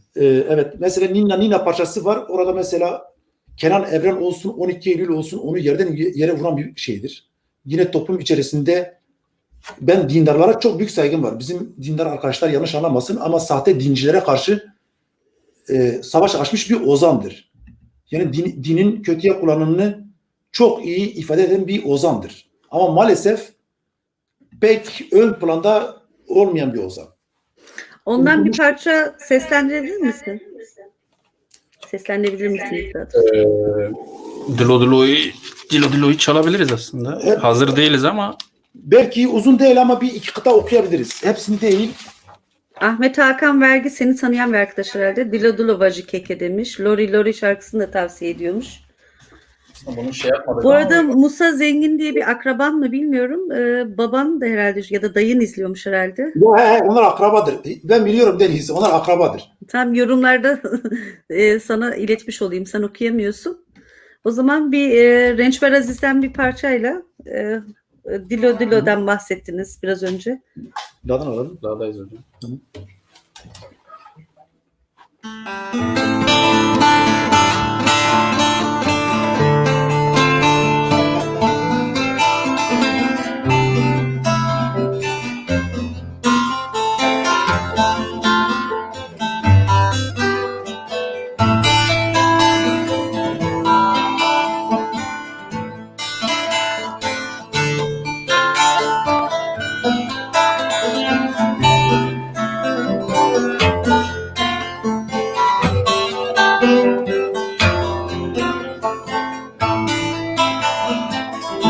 Sabier av ke sabier uşena dido dido Kene kaber derit lasu şuvena dido dido Erevleyt mevira neşina dido dido Neşina dido dido Neşina vah dido dido Fakir çevlik mevira Neşina dido dido Neşina dido dido Neşina ah dido dido Bir kıta çal. Normalde ben 2 kıtayı sevmiştim. Tabii bir kıta almadı ama tamam. Canlı Ben programdı. bir Programımızda diye yoktu. Önemli değil. Evet, bir diye kapattım. Burada Reçber Aziz'in anası üzerinde anası önünde saygıyla eğiliyorum. Gerçekten bize çok Evet. büyük katkısı var ve devam edecek. Buradaki Çöylük'teki arkadaşlara da dostlara da kucak dolusu sevgiler. Rın yoku vay yoku beji. Kerem Key değil mi? Peki müzikle tanışma, yankı yapıyor, özür dilerim, mikrofonu kapatacağım. Müzikle tanışman işte lise yılları, üniversite döneminde de baktın ki olmuyor. Sonra zorunlu olarak da bir yurt dışına çıktın. Orada Esrar-ı Değir'e giden ya da kaç yılında yurt dışına çıktın? Onu biraz yurt dışında yaşamak nasıl? Ana dilde müzik icra ediyorsun. Bir taraftan yeni bir ülkeye gidip yeni bir dil öğrenmek. Biraz o sürece dair bir şeyler anlatmak ister misin? Tabii. Ben 2001'de geldim. Avrupa'ya geldim. Şu anda İsviçre'de yaşıyorum. Belki o süreçleri sen de iyi bilirsin. İnsan yeni Avrupa'ya gelirken iltica dönemi var, kamp süreci var, işte yeni bir dil var, yeni bir kültür var. Biraz onların arasında gidiş gelişler yaşıyor insan. Dağılmaya başlıyor, paramparça olmaya başlıyor. Daha doğrusu öyle tehlikeler var. İster istemez ben de biraz onlardan nasibimi aldım yani. Çünkü Avrupa'da belki yaşamayanlar bilir ama senin gibi bir insan bence bunu çok iyi anlar. Çok zor bir süreçti. Çok ağır bir süreçti. O süreci, yani ilk süreci atlatmam biraz uzun zaman aldı. 8 yıl, 10 yıl gibi bir zaman aldı. Yani burada evet ben de buradayım. İşte buranın dilini konuşuyorum. Buranın kültürünü biliyorum. Artık korkmadan sokağa çıkabilirim. Birilerine bir şeyler sorabilirim. Bu bana uzun bir zamana mal oldu. Bundan dolayı müziğe ilk başlarda ben yapamadım. Yani ilgi gösteremedim. Bildiklerimi de unuttum. Ben aslında bağlamayla başlamıştım müziğe. Bildiklerimi de burada unuttum. Ondan sonra tabii o süreç geçtikten sonra hani derler kökler, toprak. Yeniden de kendine bir gel hele. Bir gel sen bu değilsin yani. Bir de kendine gel. Müziğe gel. Yani insanın bir iç sesi olur, bir kalp sesi olur. Tekrar müziğe çağırdı. Müziğe başlayınca da Tarık zaten hazırdı. Yani sadece bir sormam gerekiyordu. Tarık'a söyledim. Dedim gel bir saz, gitar yapalım. Gittiği yere kadar gitsin. Sonra bazı arkadaşlar fikirleri oldu. Dedi işte bas da olabilir, işte cello da olabilir, keman da olabilir. Niye bunları düşünmüyorsunuz falan. Bu şekilde bir arayışa girdik. Stefan'ı bulduk. Stefan da bizim için gerçekten büyük bir nimet. Şöyle ki Stefan çok profesyonel bir müzisyen. Profesyonel olduğu kadar da hissedebilen bir insan. Çünkü ben çok profesyonel müzisyen tanıdım. Çok iyiler. Çaldığı enstrüman çok iyi ama bizim müziğe geldiğinde orada gerçekten ne yapacağını bilmiyor. Yani hissedemiyor onu. Veyahut o müziğin derinliğini anlamıyor. Bu yüzden Stefan bizim için çok bir nimetti. Eşi de Sonya. Aynı zamanda bizde davul çalan, daha doğrusu bateri çalan kadın arkadaşımız Stefan'ın da yani eşidir. Baktık ki enerji olarak, ruh olarak birbirimize yakınız. Dedik evet bu işi götürebiliriz. Başta zorlandık. Bir araya geldik. Yani hem dil olarak hem ruh olarak zorlandık ama bu çok uzun sürmedi. Ondan sonra belli bir sound yakaladık. Yani nasıl bir müzik yapacağız? Yani sound nasıl olacak? Hangi enstrümanlar ön planda olacak? Ses nasıl olacak? Teknik olarak bunların tartışmasını yürüttük. Onların deneyimlerini duydum. Ben de kendi deneyimlerimi aktardım onlara. Bir şekilde bir ahenk yakalayabildik. Ve 2008'den bu yana yani 12 yıl oldu, grup hale devam ediyor. Stefan ve Sonya'nın 2 tane çocuğu oldu. Üstte oldu. Tabii bir grupta bir kadının olması ve o kadının hamile olması biraz dezavantaj. Hamilelik dönemi var. İşte Sonya'ya söylüyoruz ne zaman başlayacağız? Diyor bir dakika, bir 6 ay daha durun. Bir de bir süt emzirme süreci var. Velhasıl olay büyüdü yani. Yani bayağı bir uzadı. O yüzden şu anda biraz şey bekliyoruz. Sonya'yı bekliyoruz. İkinci çocuk da çıktıktan sonra tekrardan başlayacağız. Evet, birçok meslekte olduğu gibi de müzikte özellikle kadınlar için, sanatçılar için özellikle de anne olmak da her iki şeyi beraber yürütmekte de sıkıntı yaratabiliyor. Bakalım kadın sanatçılar şimdi sana eleştiri getirmesinler. Ben bir şey söylemedim ki. Bir şey söylemedim. Sadece dedim işte bebek getirmesi gerekiyor, bir ara vermesi gerekiyor. Bunu dedim. Ben hiçbir şey demedim. Belli olmaz. Ya bu aralarda zaten Deniz ben belirteyim yani ben artık bayan demiyorum. Bayan deyince kızıyorlar. En kadın diyorum. Tamam sen fazla konuşma zaten. Hayır kadın biz var ya kadınlara hiçbir şey söyleyemiyoruz. Mübarek böyle var ya ağzımızı açınca var ya vay yani o kadar bence da değil açma yani. zaten. Açmayın bu arada. Tam Bu kadar etmiyorum. Ben kadının katledildiği, taciz edildiği, tecavüz edildiği bir ortamda bence Tarık bu senin oğlun mu Miraz? Benim oğlum Miraz. Miraz'a çok selam buradan. İsviçre dilinde Hallo Baba, do ich Miraz, hey wow, so cool demiş. Hallo Miraz, biz de sana selam ve saygı yollayalım. Komm mal nach Hamburg mich besuchen. Miraz da herhalde Kürtçe bilmiyor. İsviçre dilini konuşuyor. Miraz Sen Türkçe de biliyor. Annesiyle Türkçe konuşuyor. Benimle İsviçre Almancası konuşuyor. okey, Kürtçeyi nereden biliyor? Kürtçe bilmiyor, Türkçe biliyor. Okey, Kürtçe biliyor Evet, işte. anladım. Maalesef. Sen de anne babanı öğretmedi mi? Yok, ben zaten girişte aslında söylemeyi unuttum. Ben Antep'te doğup büyüdüm. 10 yaşında İsviçre'ye geldim işte. Antep'te zaten şehirde yani yaşlılar zorunlu konuşuyordu Kürtçeyi. Benim annem babam Türkçe konuşuyordu her zaman. Okul deyince işte öyle kaldı. Şimdi yorumlarda bir şey okudum. Biz yöresel olarak konuştuğumuz Kırmançki ya da Zazaki dilinin farklı tanımlamaları var. Hanife Çelik Hanım herhalde orada demiş. Biz Türkçe konuşunca Zazaca demiyoruz o dile diye. Evet, Dersim için bu doğru. Dersim'de yaşayan insanlar konuştukları dili bizim dilde konuştuğumuzda Makırmancıme derler. Makırmancıki Kaseykine derler. Ama Kırmançki'yi Dersim'in dışında başka yörelerde Dımılki, Sobe olarak farklı isim adlandırmaları da var. O yüzden hem Kırmançki, Zazaki iki terimi birden kullanıyoruz ki bu dil ayrımını bilmeyen, belki çok konuya hakim olmayan arkadaşlar Kırdar. Ademciğim mikrofonu kapatıyorum ses yankı yapmasın diye, özür dilerim. Açacağım seni, sen konuşursun. Hani biz dil bilimcisi değiliz. Bu konulara da çok aslında yapmak istemiyoruz. İlerleyen günlerde Mesut'u da davet ettim bir gün, belki onu da konuk alırız. Dil zaten artık o tartışmalar çoktan geçti ama biz yöresel olarak Kırmançki de desek o dile, başka yerlerde Sivas'ta, başka yerlerde Zazaca'da deniliyor.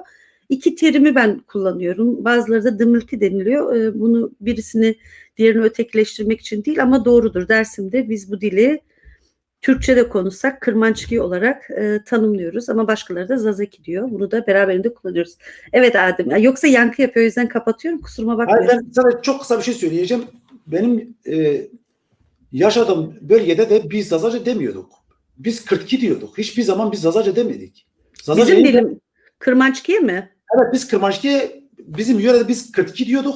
Kurmancılara da biz Kırdasi diyorduk. Hı. Yani biz kurmaçlara kurmaç da demiyorduk. Biz kendimize Kırtki diyorduk. Kurmaçlara da Kırdasi diyorduk. Ondan sonra bu kurmaç kelimesini Zaza, Milli, Kırmançki şeyleri ben sonradan duydum. Açıkçası ben Kırmançki mesela hiçbir zaman duymamıştım. Demirki'yi hiçbir zaman duymamıştım.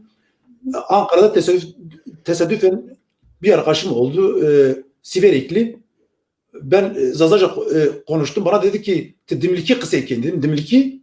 Dedi, evet sen Dimliki. Dedim hayır biz Dimliki demiyoruz. O benimle kafa buluyordu. Ben onunla kafa buluyordum. Ben dedim, Yani şöyle diyebiliriz. Bu dilin farklı yörelerde işte Hıdımılki, Kırmançki, Zazaki, Sobe farklı tanımlamaları var. Sonuçta aynı dil ve Kırmançki dilin içerisinde de işte yani bir Pülümür'ün bile Ovacık'tan bile farklı kelimeler kullanabiliyor işte ya da Bingöl'de, Muşvarto'da. Bu konular gerçekten çok dediğimiz gibi geçmişte öyle tartışmalar, ayrıştırmaları, evet, anlaşmalara yol açtı. Bizim amacımız burada onu şey yapmak değil ama evet Dersim'de Kırmançki dilini kullanan insanlar kendilerini Zazalardan inanç boyutuyla farklı görüyorlar ama Sivas'ta da Zazaca konuşanlar var ve Alevi olanlar var Kızılbaş inancından. Dersim'de biliyorsunuz inanç kimliği çok ön planda. Bunlar uzun ve derin konular. Belki ilerleyen günlerde Munzur TV'de tarihçiler, dil bilimcileri, Dersim kimliğine dair de muhabbetler olacak ama bunu birçok sosyolog da söylüyor, dil bilimcisi de söylüyor. Ludwig Paul de bundan birkaç yıl önce Hamburg'da Behörde Zentrale für Bildung, Zentrale für politische Bildung, sevgili Abut Can'a da sevgi selamlarımızı iletelim. Suriyeli bir arkadaşımız, Suriyeli diyorum, Asurani bir arkadaşımız bir Henarek Granatapfel, Narla isimli bir öykü hikaye kitabı çıkardı. Çok dilli. Kırmançki, Almanca ve Türkçeydi yanlış hatırlamıyorsam. Belki Kürtçe de olabilir, 4 dilli de olabilir. Onun kitap tanıtımında da Ludwig Paul orada şöyle bir şey söyledi. Yani kendini Zazaca konuşup Kürtçe gören de var. Kendini Zaza olarak gören var. Kendini Kırmançki olarak tanımlayan var. İnsanlar kendilerini istedikleri şekilde isimlendirebilir, tanımlayabilir. Hangi hissiyata sahiplerse. O yüzden nasıl ki Türk devleti bize gelip işte sen işte tek dil, tek din, tek bayrak diye bir dayatma sunuyorsa hiç kimse de bize gelip sen Kürtsün ya da sen Zazasın ya da şusun değil. İnsanlar kendilerini nasıl ifade etmek istiyorlarsa bence o olmalı. Ama önemli olan bu dilin yaşatması için biz ortak paydalarda nerede buluşabiliriz, ne yapabiliriz? Bence önemli olan da bu. Bunun gereğini, bunun vurgusunu yapmalıyız. Bu anlamda da vesile olsun. Burada yeni çıkan bir dergi var. Demin Vate'den bahsettik. Başka dergiler de var. Bunlardan biri de Piltan dergisi. Ben açıkçası daha elime ulaşmadı. Buradan da Haber Torneceng'e selamlarımızı iletelim. Piltan diye Kırmançki dilinde yazılar ve şiirler, öyküler, hikayelerin olduğu bir dergi var. Bu dergileri tabii satın alarak bu insanlara destek olabilirsiniz. Sosyal medya hesapları var. Hem Instagram, Facebook, bilmem Twitter var mı? Yani bu dil üzerine araştırma yapan, program yapan, dergi yazan insanlara da bu şekilde şey yaparsınız. Onlar da emeğinin boşa gitmediğinin farkında olur. O anlamda biraz da talep meselesi. Yani sonuç itibariyle Adem de mesela işte onu da konuşacağız şu an. Siz yan yana geldiniz, bir grup kurdunuz ve siz piyasa müziğinin içerisinde değiliz. Yani çok fazla böyle işte şeye yönelik bir değil. Kendi mutlu olduğun müzikler. Hatta son zamanlarda gidiyorsun işte bir Banof'ta, bir tren garında o oranın atmosferinde ya da bir çeşme başında oturup müzik yapıyorsun. Aslında piyasaya yönelik de biliyorsun artık dijital ortamda müzikler şey yapılıyor. Mesela ben eskiden bütün paramı CD'lere yatırırdım. O CD'lerin kapakçıklarını okurdum. İçine kim müzik çalmış. Şimdi sen demin mesela Mikail Aslan'ın işte söylediği parçadan bahsettin. Vay Vay Hinna değil mi biraz önce? Dilo'dan mesela. Yani ben mesela eskiden sular seller gibi ezberlerdim o albüm kapaklarını. Kim müzik yapmış, kim yazmış. Biraz herhalde yani dayanışma amaçlı satın alsam bile kitaplığın bir yerinde duruyor. Hep internetten, YouTube'dan müzik dinliyoruz. Bu da aslında o aradaki bağ, bilgi şeyini de koparmış oluyor. Siz de yani konserler üzerinden ancak yani müzik yaşayabilir. Bu zamanda da hele korona zamanda daha da zor. Siz nerelerde konserler verdiniz? Biraz onlardan bahsedebilir misiniz? Müziğiniz nasıl karşılandı? Nerelere gittiniz? Albümünüzün biraz Tarık sen anlat istiyorsan. Cevap versin. Ben Tarık istiyorsan sen cevap ver. Şimdi ilk albüm 2007'de çıktı. 2013'te çıktı. Leylav ya da Leylav. Leylav. Adem bu arada benim her söylediğim Zazaki kelimeyi hemen düzeltir. O özelliği var. Yani hiç sorma ben de hoş geldin diyeceğim. Yanlışlıkla eşek diyeceğim diye korkuyorum. O X biliyorsun çok tehlikeli. Leyla sonra ufak bir turne yaptık İsviçre içinde. Burada genelde İsviçre'de sahne alıyoruz. Yurt dışında Almanya'da Stuttgart'ta bir konserimiz olmuştu. Ingolstadt'ta bir konserimiz olmuştu. Tam hatırlıyorsam. Ondan sonra bu korona işte döneminde Adem'in bir Hollanda'da ufak bir projesi olacaktı. O maalesef suya düştü. Mehmet Akbaş'la birlikte. Evet, Mehmet Akbaş'a da buradan çok selamlar.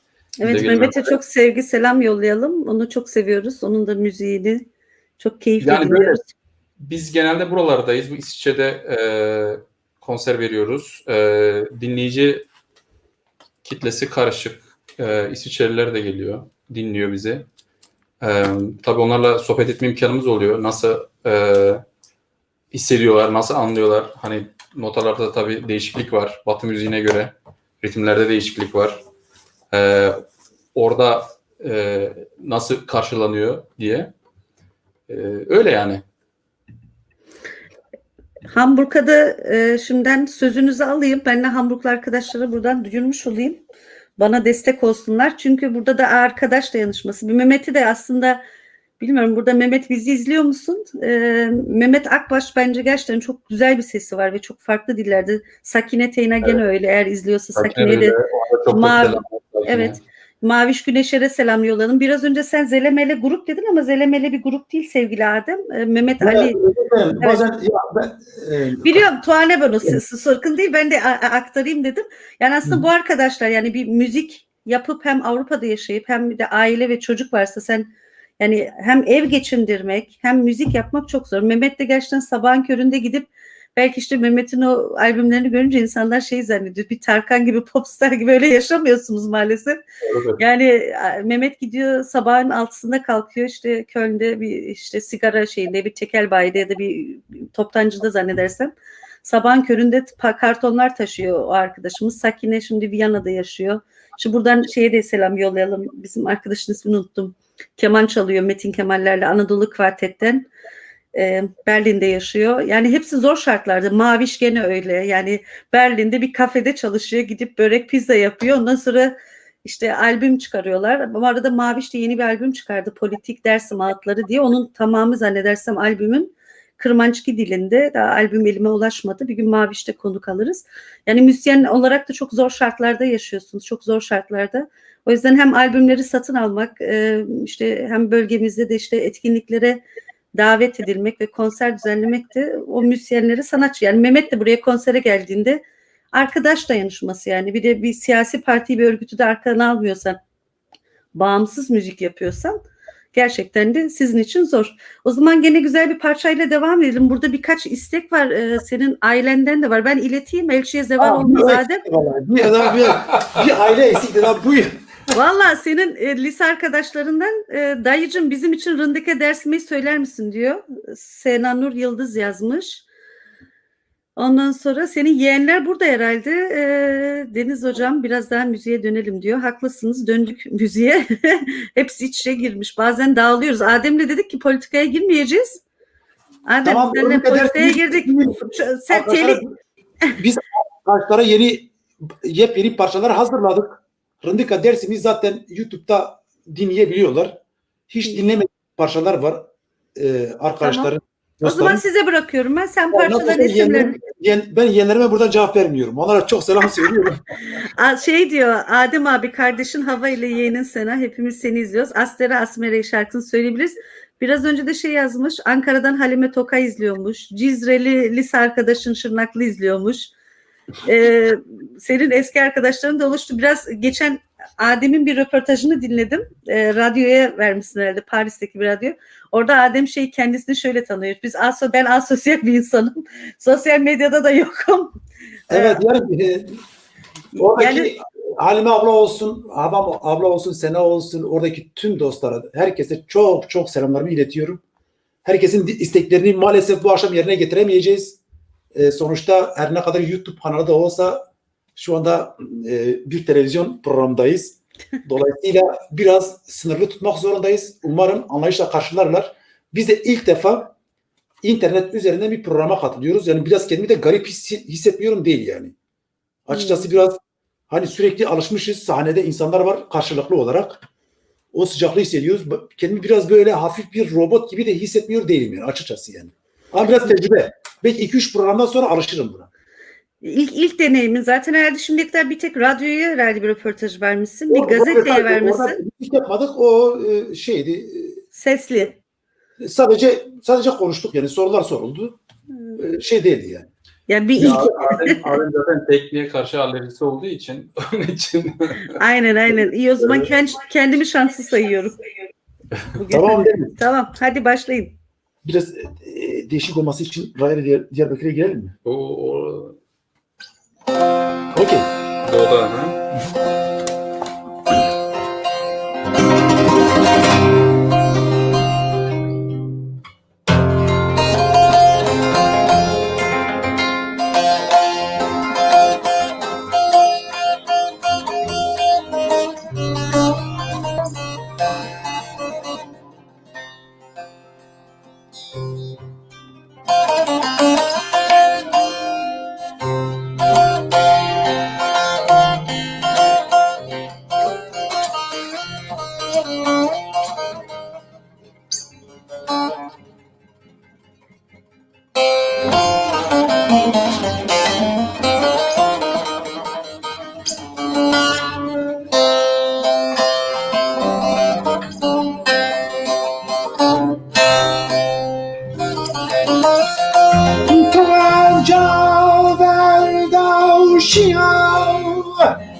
Vay lame lame lame lame lame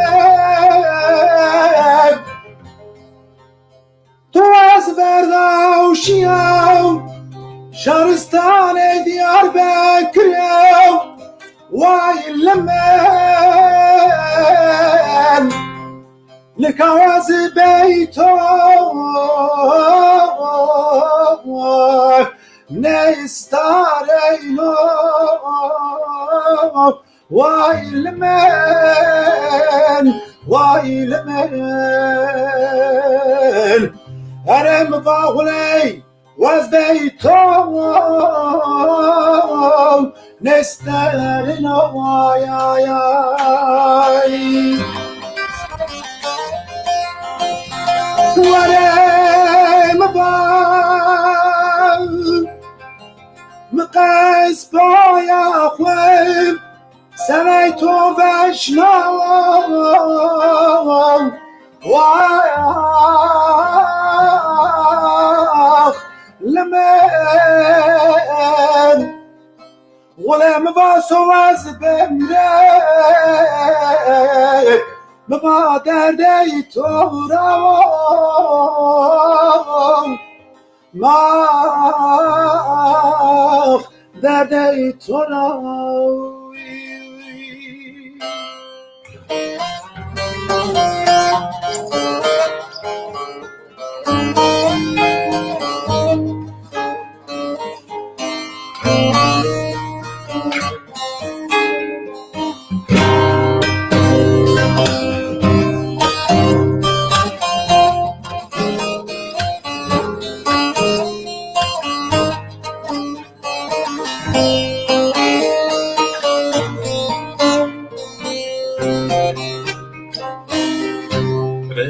Edermek zafterdom Bezneşin bu diyar tu Ve yar edermek zafterdom Bezneşin bir diyar tu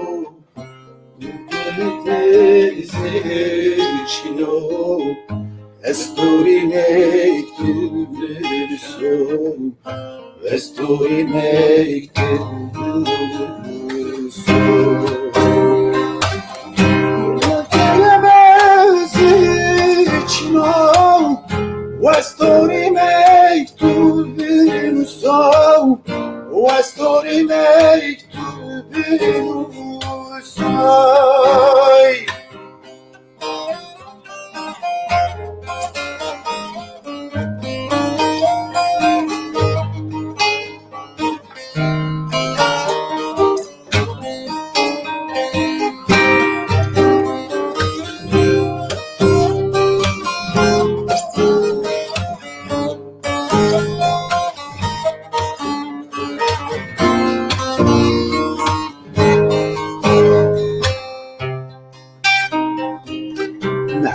çeşni cerdiyen an deriyam veşirden an helal dişni cerdiyen an deriyam veşirden an veznişinden buldu canım yo değil berzi tu serim yo değil berzi tu serim veznişinden buldu canım yo değil berzi tu serim yo değil berzi tu serim از نشتم بود جنیم یا دیر برزی سریم یا دیر برزی دو سریم.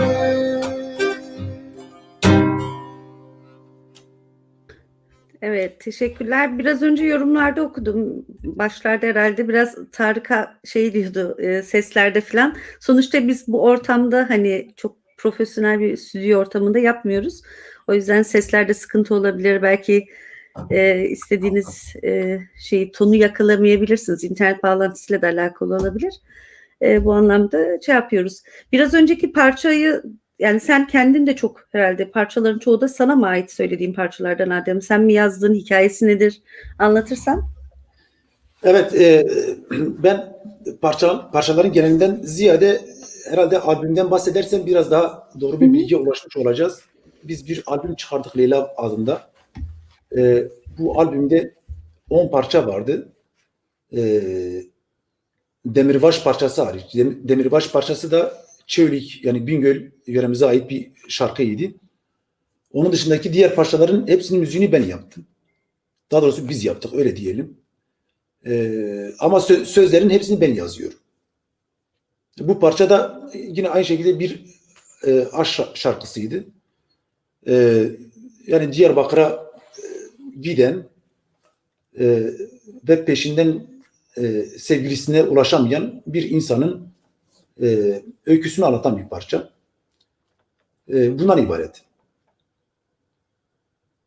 Yani hangi millet herkes soruyor parçaların özünde şeyine yani %90'ı sevgi, aşk, ayrılık, sitem, ülke içinde var, biraz özlem var, toprak var. Bunu diyelim.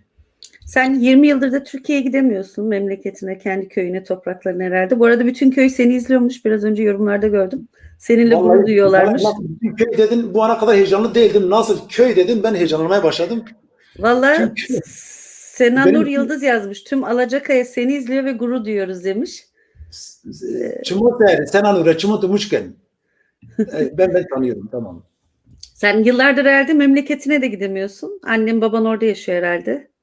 Büyük de bir memleket hasreti var. Evet, baba öldü. Anne de şu anda Elazığ'da. 20 yıldır gidemiyorum.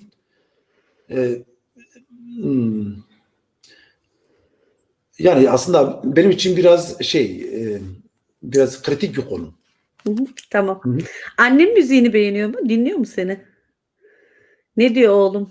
Valla benim annem hiç kimsenin müziğini beğenmiyor. Annem yok şaka ediyor. Ya dinliyor tabii. Şey yapıyor.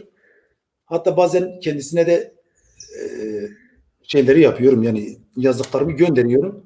Dinletiyorum. Yani çok kısa. Annem çok yaşlı. 94 yaşında. Yani benim özel bir durumum var. Biraz da sıkılarak da söylüyorum. Öyle tahmin ediyorum. Benim annem beni ya 48 veyahut 50 yaşında dünyaya getirmiş. Bizim o yörede de aslında anormal bir durum. O yüzden annem arasındaki yaş farkı çok büyük. Annem 94 yaşında. Ben annemi 20 yıl sonra Gürcistan'da gördüm. Geçen sene. Gördüm. Benim için çok tuhaf oldu. Dinletiyorum ona. Tabii bazen böyle yani biraz böyle modern şeyler olduğu zaman annem diyor ya bu neyin nesi? Yani ona biraz gürültü gibi geliyor. Annemin dinlediği şarkılar daha çok dengeş tarzı yani uzun havalar, klamlar, o tür şeyleri dinler. Böyle içinde gitar olduğu bir şey, gitarın, bas gitarın, işte baterinin olduğu bir şey ona gürültü gibi gelir. Yani bizim zelemelenin de biliyorsun anlamı gürültü. Gürültü evet. Biraz karma karışık anlamına da gelen gürültü.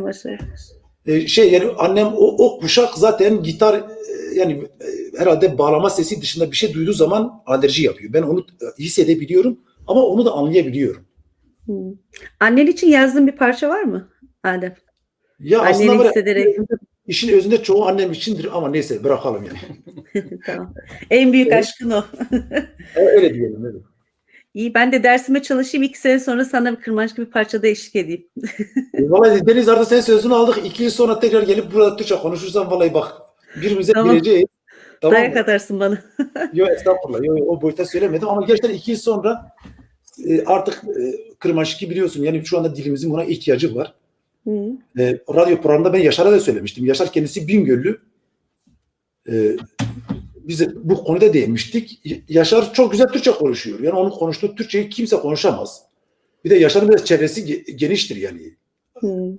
Ya ben kendisine de söyledim dedim. Yani sen Zazaca biliyorsun, niye Zazaca konuşmuyorsun? Ya kendisi de o eleştiriyi dikkate aldı. Yani tabii biz bu eleştiriyi yaparken gerçekten birilerinin kalbini kırmak için bunu yapmıyoruz. Lütfen yanlış anlaşılmaz. Yani bunlar dostça eleştiriler. Yani güç vermek için yapılan eleştiriler, kesinlikle birilerini rencide etmek, kırmak, aşağılamak, kesinlikle öyle bir niyet yok. Lütfen böyle anlaşılsın. Ya biraz yürekten bir eleştiri. Yani Ya tabii ki biz zaten programdan önce de konuşmuştuk. Hani programda dedin seni eleştireceğim dedim, eleştir yani sonuçta ben de zaten bu programlarda sürekli eleştiriyorum. Beni gömebilirsin dedim programda. Bunu yapmak da zorundayız. Çünkü gerçekten dilimiz kayboluyor konuşmadıkça. hayır ben özellikle bir şey daha belirteyim. Şöyle. Şu anda Zazaca müzik yapan veya Zazaca sanat yapan, Zazaca edebiyat yapan çok sınırlı insan var. Hem devlet tarafından hem de bizim camia tarafından diyelim. Bize Türkçe programlarda yani bize Türkçe dayatılıyor. Bize Türkçe dayatılıyor. Ve bundan kaçınmamız lazım. Ama sanki böyle alan çember gittikçe daralıyor yani. Tamam mı? Yani ya işte boş ver zaten dil ölecek gidecek. Ya zaten konuşan 10 kişi var. Maalesef ben öyle düşünmüyorum. Yani sonuna kadar gideceğiz. Dil öldü mü öldü yani. Tam insanlar da ölüyor yani Allah rahmet eylesin ne yapalım. Ama sonuna kadar da direnmek de lazım yani. Peki geleceğe dair projeleriniz ne Adem? Yani bir albüm çıkardınız. Konser planlarınız vardı. Mehmet Akbaş'la da planladınız. Onlar olmadı. 2021'de tabii korona süreci ne olur? Umarım 2020 yılı iyi aratmaz. Aşılanma var. Şu an İsviçre'de de bayağı rakamlar yüksek herhalde. Tüm Evet, dünyayı esir almış durumda. Ama Evet. diyelim ki pandemi sürecini atlattıktan sonra geleceğe dair plan ve projeleriniz ne? Siz tabii ki çok ticari bir müzik yapmıyorsunuz. Hani ben seni de Evet. bildiğim için aslında keyif aldığınız için ve o belki sen ona dair siz kendiniz ifade etmek istersiniz. Müziği nasıl tanımladığınızı, neler yapmak istediğinizi. Ya eğer bu pandemi süreci olmamış olsaydı ben Mehmet Akbaş'ta bizim bir projemiz vardı. Yani Almanya, Hollanda, İsviçre eğer tabii mümkün olmuş olsaydı belki Fransa'da olabilirdi bilmiyorum. Biraz zor çünkü orada çok fazla kontaklarımız yoktu. Ama Almanya'da farklı şehirlerde biz bir 10'a yakın konser falan düşünüyorduk. İşte bu bağlamda ben şeye gittim, Mehmet'in yanına gittim. Bir hafta daha aradan geçmedi. Korona bir ortaya çıktı. Yok dediler konserler iptal. İsviçre bize çağrı yaptı. Ben İsviçre vatandaşıyım. İşte bütün İsviçre vatandaşları geri gelsin. Apar topar gitarı aldım geri geldim. Bazen de 3 konserimiz vardı. Onları da iptal ettik. Yani eğer bu pandemi süreci olmamış olsaydı Mehmet Akbaş'ta iyi bir deneyimi olurdu. Çünkü farklı seslerimiz var. Mehmet'in çok farklı bir ses tonu var. Benimki tam tersi. Aslında tam böyle iki tane zıt. Hı hı. Evet. Ama eğer çalışılmış olsa, bir ahenk yakalamış olsa değişik bir şey çıkabilirdi. Olmadı ama tabii biz bu projeden vazgeçmedik. Mehmet'le zaten şu anda sürekli kontaktayım. Konuşuyoruz. Eğer biterse başlayacağız. Yine aynı şekilde pandemi sürecinin tam başında biz 3 yeni şarkımızı kaydını yapmak istedik. Ve nefeslilerle çalışmak istedik. Çünkü bizim yani İsviçre'de biraz sınırlıyız. Çok kişi tanımıyoruz. Çok az müzisyen var. Yani bizim müziği anlayan, doğu enstrümanlarını çalan çok az müzisyen var. Bu bağlamda biz Ertan Tekin'i davet ettik İstanbul'dan ki kendisi de yani Nefeslilerde bir ustadır yani üstattır. Kendisini ispatlamış bir üstattır. Geldi buraya. Çekimler de yaptık. Çekimlerde biraz pürüzler oldu. Pürüzler oldu ama sonra işte o pürüzleri düzeltip o 3 parçanın kaydını biz dostlarımızla paylaşacaktık. Sonra o da pandemiye takıldı. Öyle ki bizim kayıtları yapan adam ortada yok. Ulaşamıyoruz. Yani korkuyoruz acaba öldü mü? Nerededir? Nereye gitmiş? Bütün kontaklar koptu. Şimdi pandemi olduğu için de insanlara böyle üzerine gitmek istemiyoruz. Ayıp olur. Çünkü büyük bir hastalık var. Yani insanlar hastalanıyor, ölüyor. Çok ağır etkileniyor. Bu arada da belirteyim, Tarık'ın da bir kardeşi aynı zamanda yani ölümden döndü. Hala da hastanede yatıyor. Bizi izliyordur. Down sendromlu bir kardeşim var. Memoş. Memoş'u buradan öpüyoruz Dedo. Memoş'a burada kesin çok selam izliyordur. söylüyoruz. Tarık'ın dediği gibi Down sendromlu. Evet. Yani ölümden döndü. Yani bunlar hep stres. Hep ağır yük. Bu yüzden mümkün mertebece şu anda çok proje düşünmüyoruz. Var olanları yani koronadan önce kafamızda olan projeleri hayata geçirmeye çalışıyoruz. İşte biz elimizde bir 10 parçaya yakın şeyimiz var, repertuarımız var. Onları bir çekeceğiz. Esrar Değir olarak. Canlı bir çekim. Sonra ben Mehmet Akbaş'la o projeleri gerçekleştireceğim. Şimdilik bunlar var. Pardon, mikrofonu kapatıyorum yankı yapmasın diye. Şimdi seninkini kapattım madem bilesin. Buradan Tarık sevgili kardeşim Memo'ya sevgi ve selamlarımızı iletelim. Benim de annemin kuzeni Neziko, Pülümür'ün gülü. O da Down sendromlu. Onların tabii ki vücutları, hassasiyetleri daha farklı. Bu vesileyle de pandemi sürecinde hayatını kaybetmiş, yakınlarını kaybetmiş insanlara da, hastalığı atlatmış arkadaşlara da geçmiş olsun diyelim. Gerçekten zor bir süreç. Bazıları hafif atlatıyor ama geçen Ali Tıraş'ın ablasını Meryem ablayı da aldık. Meryem Tıraş, o da İsviçre'de yaşıyor. Bayağı ağır atlatmış ve nörolojik sıkıntılar da yaşıyor insanlar. O yüzden yani hasta olan herkese geçmiş olsun dileklerimizi iletelim. Sosyal mesafeyi koruyaraktan herkes kendine dikkat etsin. Burada Ersin Sal yorumunuzu gördüm ama ekrana yansıtayım şu an. Kendini paraladı. 3 kere yazdı. Sevgili Ersin. Tekrar yazıyorum. Lütfen Instagram'da metro istasyonu gibi bir ortamda söylediğiniz klamı seslendirir misiniz? Ya bakın destekleyenler de var. Biliyorum lütfen. Şimdi ben çok üstelemek istemiyorum. Biz hangi parçaları seslendireceğini de önceden konuşmadık. Ben onların inisiyatifini, doğaçlamaların var ya senin hani böyle improvasyon yaptığın parçalardan bahsediyor herhalde. Ben ilk başta düşündüm neyi kastediyor metro derken. Senin herhalde o eksperiment hani son zamanlarda çekip yayınladığın videolar var ya, terlikli, parmak arası terlikli. Evet, onlar bu arada bir şey daha belirteyim. Bu çünkü çok önemli bir mevzu. Biz bazen bir parçayı sadece bir kere söylüyoruz. Yani bir kere çıkıyor. Ben Tarık oturuyoruz ve o tek başıma da olsun. Bir kere söylüyorum bitti. Bir daha ikinci defa o parçayı söyleyemiyorum. Çünkü bana göre artık anlamı kalmıyor. O anda bir duygu yoğunluğu var. O anda çıkıyor. Yani müziği de sözü de o anda. Yani bestelenmiş bir parça değil. Biz ona Türkçe'de doğaçlama derler. İngilizcesi işte improvizasyon derler Almanca'da. Bu yüzden bir takım parçaları ikinci defa söylemek çok zor. Çünkü bir anda çıkmış bir parça bir kere söylenmiş. Aynı tadı belki ben artık çıkaramam yani. İmkanı yok. Yani çünkü ismi üzerinde doğaçlama. O andaki ruh hali öyledir. Şimdi belki onu söylemeye çalıştım. Çok komik bir şey ortaya çıkabilir. Bence o şekilde bırakalım. Yeni bir doğaçlama yapabilirsen eğer istiyorsan şu anda kendi sıranız varsa. Buradan da Eren'ime selam söyleyelim. Eren Karakuş İsviçre'de eşiyle Yasemin'le. Evet, hem Tarık'ın hem benim yakın arkadaşım. Biraz önce özelden de mesaj atmış. Sizin de YouTube'da Rındeka neydi? Faniye Dünya Faniye diye güzel bir parça var. Orada da Eren Karakuş eşlik ediyor kendince. Eren de Maraşlı ama Dersimlerden çok Dersim'e bağlı gerçekten.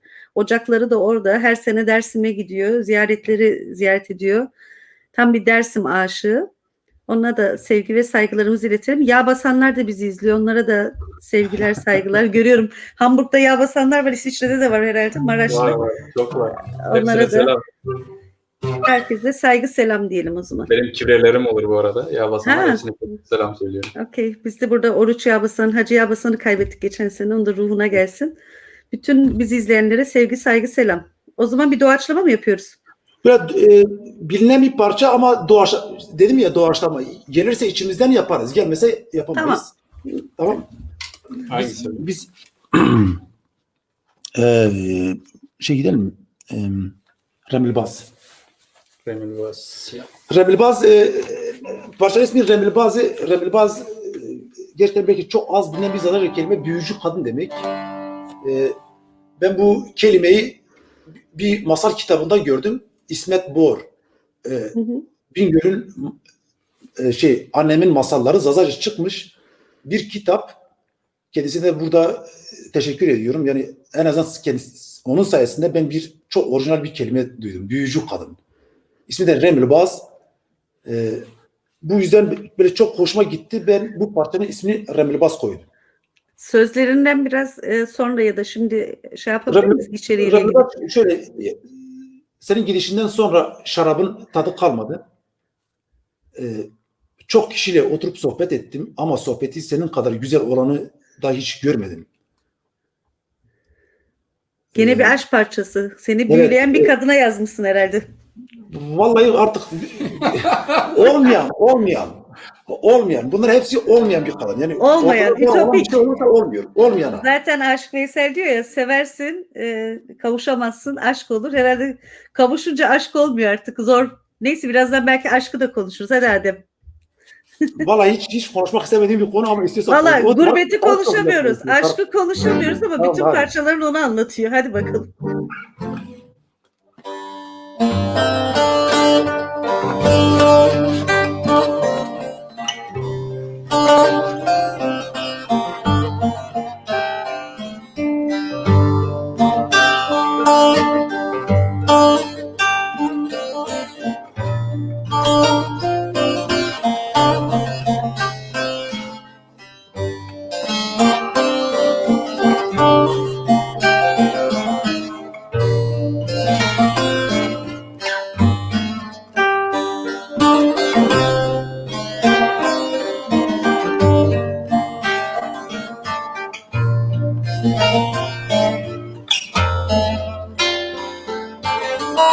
شیای شیطان رام همه شراب نمن واشتام شیای شیطان رام همه شراب نمن واشتام دیر بی قلو قیده من دی زغری تو تلیایی دیر بی قلو قیده من دی زغری تو تلیایی وزنا dünya saf keyleye Meseyt doğurun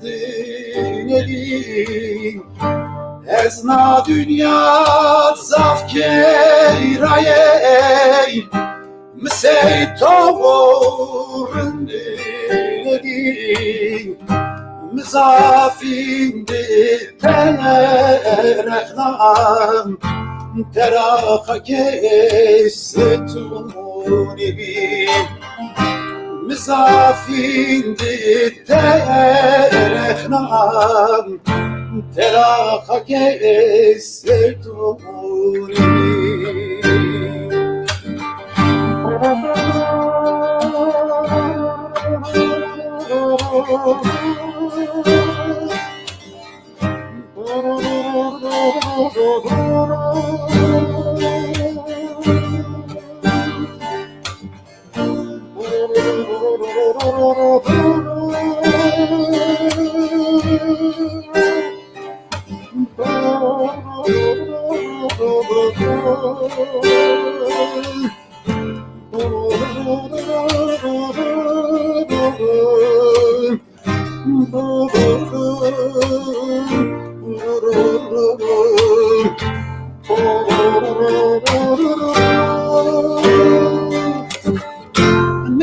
وقتی نسرم وز بیتون گرچیننم نکا وقتی نسرم وز بیتون گرچیننم Armut çabıtışyam Neganire Armut çabıtışyam Neganire zon tutdenyayum Ezna dünyat zafkeyrayey Miseytorundin edin Ezna dünyat zafkeyrayey Miseytorundin edin Mizafin biterexnam Derakakes seyton ebi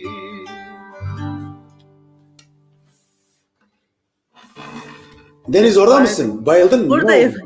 Yok, ben ekrana sizi yansıtıp kenara çekiliyorum. Ya burada da belirteyim. Bizim burada çok ciddi teknik sorunumuz var. Hem aslında biraz hem yer sorunu hem teknik sorunumuz var. Bazı garip sesler çıkmış olabilir. Dinleyici arkadaşlardan, dostlardan çok özür diliyoruz. Umarım bizi bağışlarlar. Yani ben dinleyici arkadaşlara da buradan duyuruyorum. Mikrofonu kapattım madem, gene bilgin olsun. Bence pandemi süreci sonrası herkes bulunduğu yerde 20-30 kişilik bile olsa bence bir zincirleme bir ağ kuralım dayanışma içerisinde. Hem Mehmet olsun, Sakine Teyne olsun, Maviş olsun, Adem, işte Esrare Değir olsun. Bu gibi grupları küçük organizasyonlarla davet edip hem Cemal'e oturup muhabbet edelim. Ufak şeyler olur, gönlümüzden kopan bir şekilde kendimiz de organize edebiliriz. Alevi dernekleriyle, bulunduğumuz yerlerdeki cemaat yerleriyle, belki evinizin altında bulunan hani komşuların buluştuğu küçücük bir mekan bile olabilir. Bence böyle dayanışma göstermek zorundayız. Müzisyenler de gerçekten zor zamanlar yaşıyor. Belki Avrupa'da ufak tefek yardımlar var ya da işte sen Adem mesleğini hiç konuşmadık aslında. Bir iltica kampında çalışıyorsunuz, orada bir görevim var. Yani herkesin böyle sesin yok. Pandemi yapma orada şey. Pardon. Ne sen sorunca ben de müdahale ediyorum. Yani Biliyorum ama yankı yapıyor, o yüzden kapatmak zorundayım. Yani dayanışma içerisinde konser düzenlerseniz hem Esrare Değir işte gelir, hem işte hasret giderirsiniz. Belki şu an Türkiye'ye gidemiyorsun. Bu arada gene belki hüzünleneceksin ama burada biri, seni tanıyan biri şey yazmış. Bu sefer gidersem Fekikitan'dan Pazberay'dan bir avuç toprak getireceğim. Hasret gidersin demiş Mehmet İnce. Bir de Memo diyor tek Memo. Şeref tuzak gördü etrafı asker Memo. Vildan diye bir arkadaş, Kara zannedersem Twitter'de de yorumlarda gördüm. Bu sistem ediyordu. Bu kadar da kendinizi görünmez kılmayın diye. Adem Karakaş aşk konuşamadı ya da konuşamadı. Şimdi parçaları dokunuyor belki yüreklere demiş. Bu arada Tarık kalktı. Tarık'ın kızı da zannedersem yorum yapmış. Oğlunun mesajını okuduk. Kızı bize gönül koyması. Kızı yok. O zaman yeğeni de olabilir. Bir mesaj gördüm. Evet, onlar yeğendir. Büyük ihtimalle yeğendir, evet. Yani pandemi sürecinden sonra bence herkes kendi çevresinde küçük etkinlikler düzenleyerek hem Esrare Değir, diğer müzisyen arkadaşları çağırarak bir dayanışma içerisinde olabiliriz. O anlamda da menajerim var mı Adem? Esrare Değir'in bir menajeri var mı? Ya yok, bize menajer ne lazım ya Deniz? Yani ne yapacağız menajer? Hamburg'da menajeri Deniz Karakaş. Yok, bizim menajerimiz bizim birkaç tane sevgili dostumuzdur, arkadaşımızdır, dinleyicilerdir. Yani bize böyle çok iddialı bir grup değiliz, büyük bir grup değiliz. Böyle organize olmuş bir şey değiliz. Bizim ne derneklerle alakamız var, ne örgütlerle var. Yani biraz aslında yani kendi çabamızla, yani kendi emeğimizle ayaklar üzerinde duruyoruz. Ya buna da bir şikayetimiz yok. Bu bir tercih meselesiydi. Yani 10 kişi de duysa bizim için yeterlidir. Ben mütevazi bir şekilde müzik yapmaya çalışıyoruz Deniz. Aslında bizim böyle çok büyük bir idamız yok. Yani bizim idamız şu. Diyoruz ki biz bu işi kirletmeden, müziği kirletmeden onu piyasaya peşkeş çekmeden nasıl tutabiliriz? Bizim kaygımız odur. Ne kadar başarılı oluyoruz, olmuyoruz onu da bilmiyoruz. Yani ilerideki tecrübeler bunu gösterecek. Bir, ikincisi yani özellikle bu benim fikri şahsi fikrim. Yani ben bu müzikle biraz yani dilimize bir katkı sunmak istiyorum. Özellikle Güney Zazacası'nda Zazaca ile müzik yapan çok az müzisyen arkadaşlarımız var. Çok değerli arkadaşlar bunlar. Çok büyük bir emektir. Yani basit bir olay da değildir. Biraz da aslında o kanalda biraz bir destek sunmak istiyorum. Onun dışında aslında benim çok büyük bir iddiam yok yani. Peki Kırmançki, Zazaki müzik yapanların müziği hakkında ne düşünüyorsun? Kendilerini yeterince ifade edebiliyorlar mı? Çok büyük bir emekten tabii ki bahsettik de birçoğu da aslında Avrupa'da da yaşayanlar. Türkiye'de Kırmançki, Zazaki müzik yapan açıkçası benim belki de ben takip etmiyorumdur bilmiyorum ama. Ya şöyle şimdi bu dili konuşanlar zaten çok az. Çok az kaldı diyelim. Dilin durumu ortada. Muhakkak gelişmeler de var. Ben sadece burada olumsuz şeylerden bahsetmek istemiyorum. Yani son 10 yılda ben tabii internette gördüklerimi söylüyorum. Yani dille uğraşan yeni kadrolar var, gençler var. Hem benim yaşıtlarım, benden 5 yaş küçükler veya 10 yaş küçükler var. İnsanlar, emek harcayan insanlar var. Belki biz bunları tanımıyoruz. Kitap çıkaranlar var, şiir çıkaranlar var, şiir kitapları çıkaranlar var. Hatta Zazaca romanlar var, hikayeler var. Var. Ama toplu değil, derli değil. Derli toplu değil. Yani her kafadan bir ses çıkıyor. Az önce bunu söyledik. Yani fazla bu konuyu şey yapmak istemiyorum. Ama her kafadan bir ses çıkınca da var olan ürünlerde tam yerini bulamıyor. Mesela bu pandemi sürecinde ilk defa bu kadar herhalde Facebook'ta insanlarla kontağa geçtim.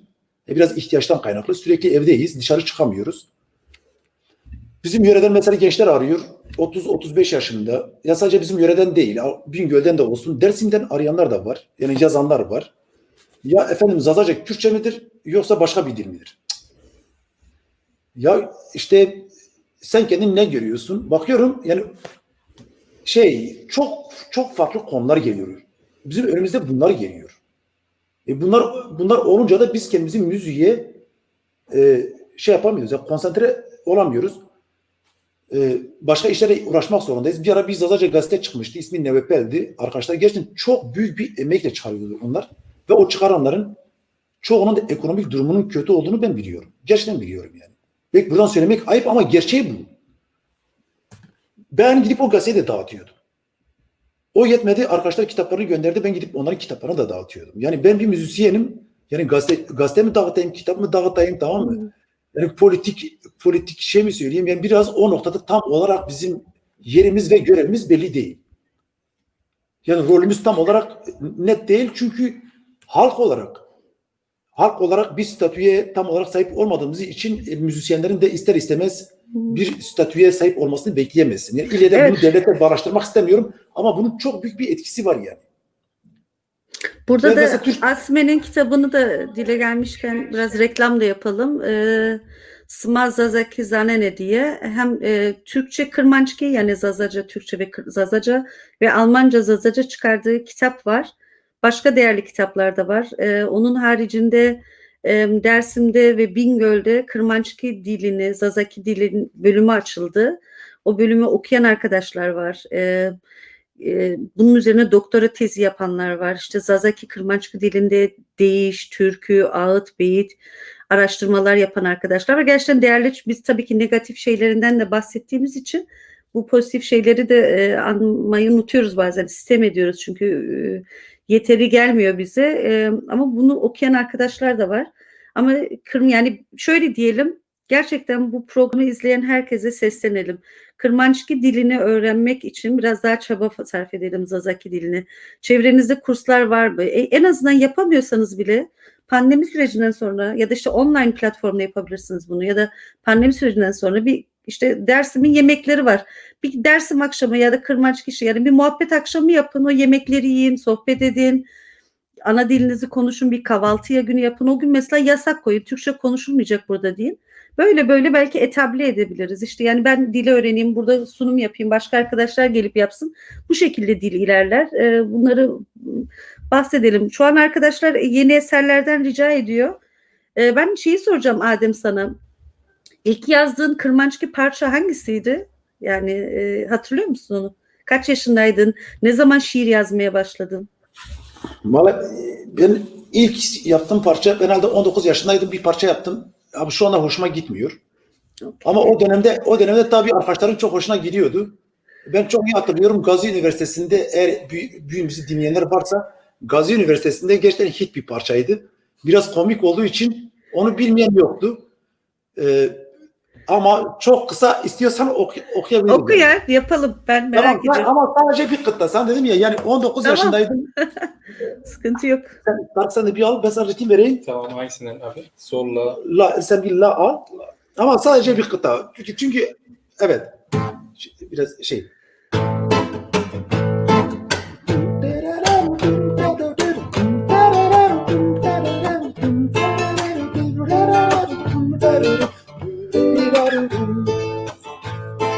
Uf, alırsan alırsın.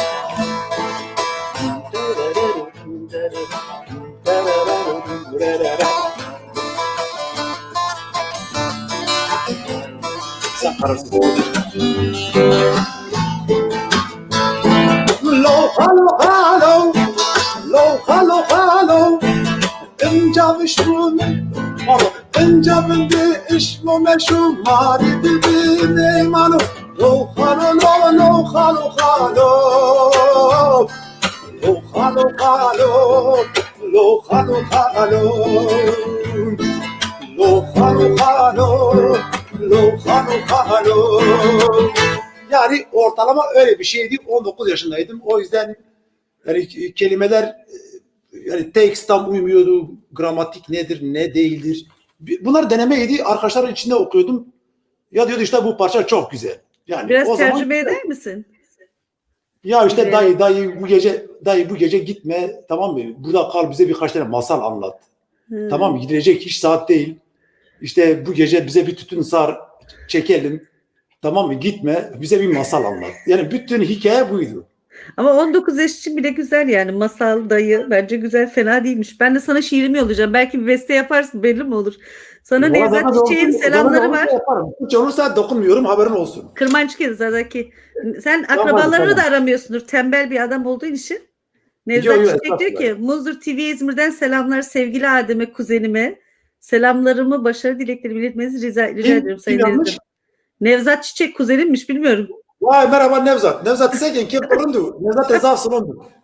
Şimdi sen ünlü olunca kuzenler çıkar mı ortaya bilmiyorum. O kadar ünlü değilsin ama kuzenin olduğunu söylüyor.